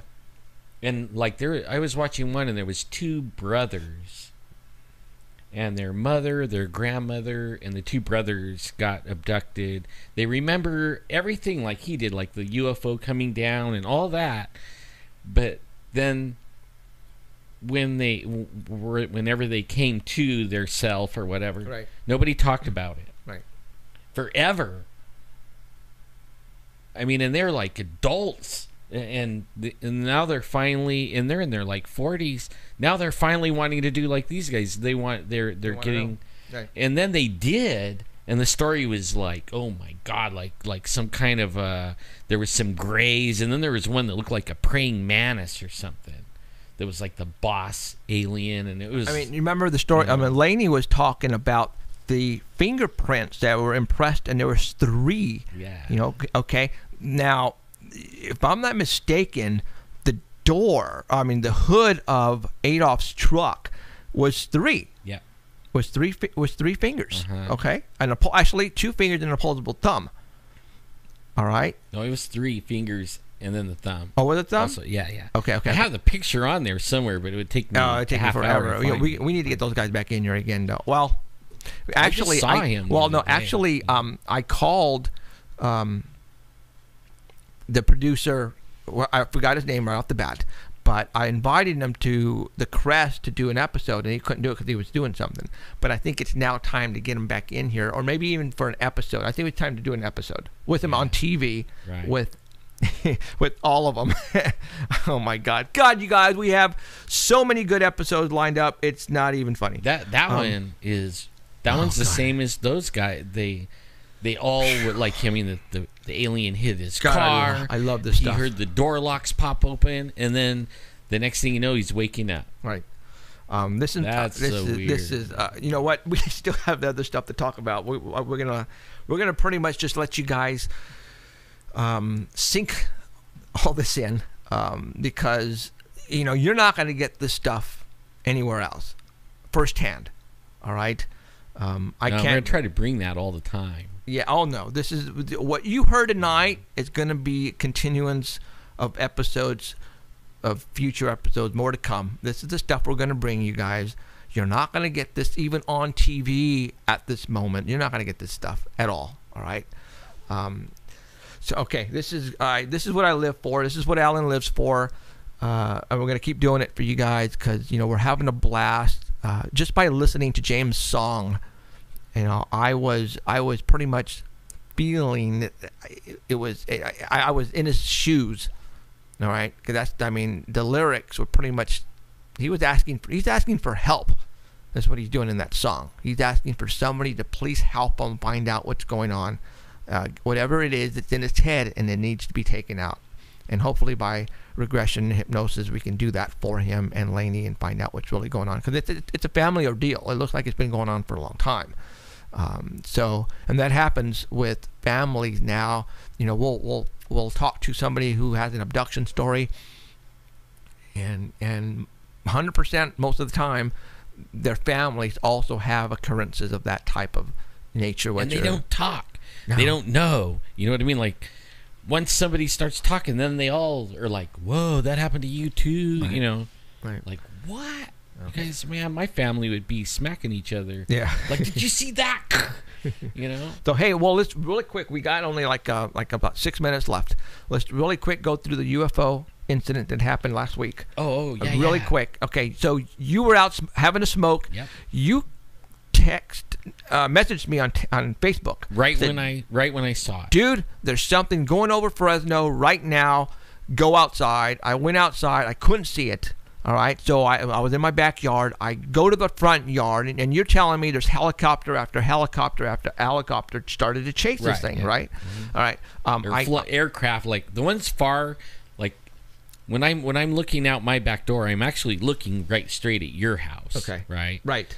And near my house, I knew they were helicopters because I could hear them. Okay. But the ones that were going by your house are actually coming from the west, and going east. Probably it looked like right over your house, pretty much. Yeah, really close. I couldn't see them. I couldn't see them at all. But I went to the backyard, couldn't see any for the trees. I go to the front yard. As soon as I walk out the door, I see 3 blinking lights. Those were jets, and they were coming from Lemoore, and they were heading in the same direction as your craft that you spotted, plus the other helicopters. Then later on, you said, dude, Robert Thorson got it on video. I went, holy crap, awesome. And Charles Walton, Charles Walton. Now, what happened to Charles Walton? He had a radar app. Okay, Charles Walton is in Louisiana. Yeah. All right, this guy follows us, and he's into the paranormal stuff too. But after I posted this on Facebook, he decided to take it upon himself to go to his app to find out what aircrafts were in our area at that point in time. He pretty much saw everything. There was one spot on his app that came up unidentified, and it didn't have a marking of a plane number on it. It was just, whoa, what is that? There's no markings on it. All right. So he seems to think that was what you saw. I'm sure of it. Okay. Now, Robert Thorson, Mr. UFO Skywatcher of Fresno, I give him all the credit in the world because this guy. Oh, we got 3 minutes to go. We got this guy is always outside watching the skies, and lo and behold, that night he was outside. He got it on video. He got the video. It's just a white light going across the the sky. You said it was low, but then again, you know, we don't know. It was an hour after he took the video, though. Okay, but the object you said was really low. Yeah. But then again, if this object maybe if it was very large in size, it could have been way up there. You just don't know the direction. I mean, the elevation of it. It looked like it was maybe half a mile from me. Up. Distance. Okay. And then it was just a flashing white orb. Right. But only he took that almost an hour before I saw it. So I mean, it was in the area. So it was doing some for crazy an hour, and that's okay. why all the planes already were after Oh, it. You know what I mean? Okay, so this thing was circling Fresno, guys. Here is he took the video. What Robert Thorson did is he actually took a snapshot. And when I mean snapshot, he paused the video, and this is what came up. He took a snapshot. This is what was in the sky around Fresno, and these helicopters and airplanes were chasing it until it disappeared from the east. And here it is. I'm showing it to you right now. This thing was in the sky. You know, there is no way this thing wasn't a balloon or whatever, because the aircraft would not be chasing it. All right? It just no way. No way. I've been out every night now because I wanted to make sure, like, I saw the white orb and all this aircraft at a certain amount of time. Right. Now I've been going out in this time frame between 6 and 7 West Pacific time. No planes. I mean, there's maybe one or two. Right. And they're not going, all of them going east. Right. Not like there's a dozen of them like last time. A dozen. Right. One after the other, after the other, and then taking off from the airport and whooping around and going straight. Wow. Yeah. You know.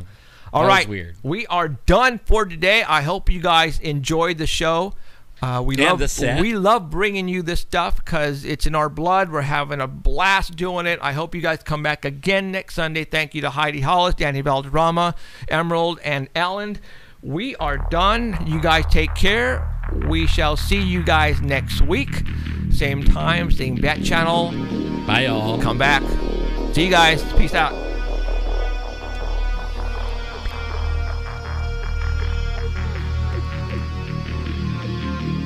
You have been listening to Paranormal Central with Jeffrey Gonzalez and Alan Thomas, broadcasting worldwide at paranormalcentral.net and on artbell.com.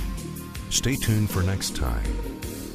Remember to keep your eyes to the skies, and we hope you witness something you cannot explain. I'm looking for you, you're looking for me. We have to decide what it will be. Can it be true? Can I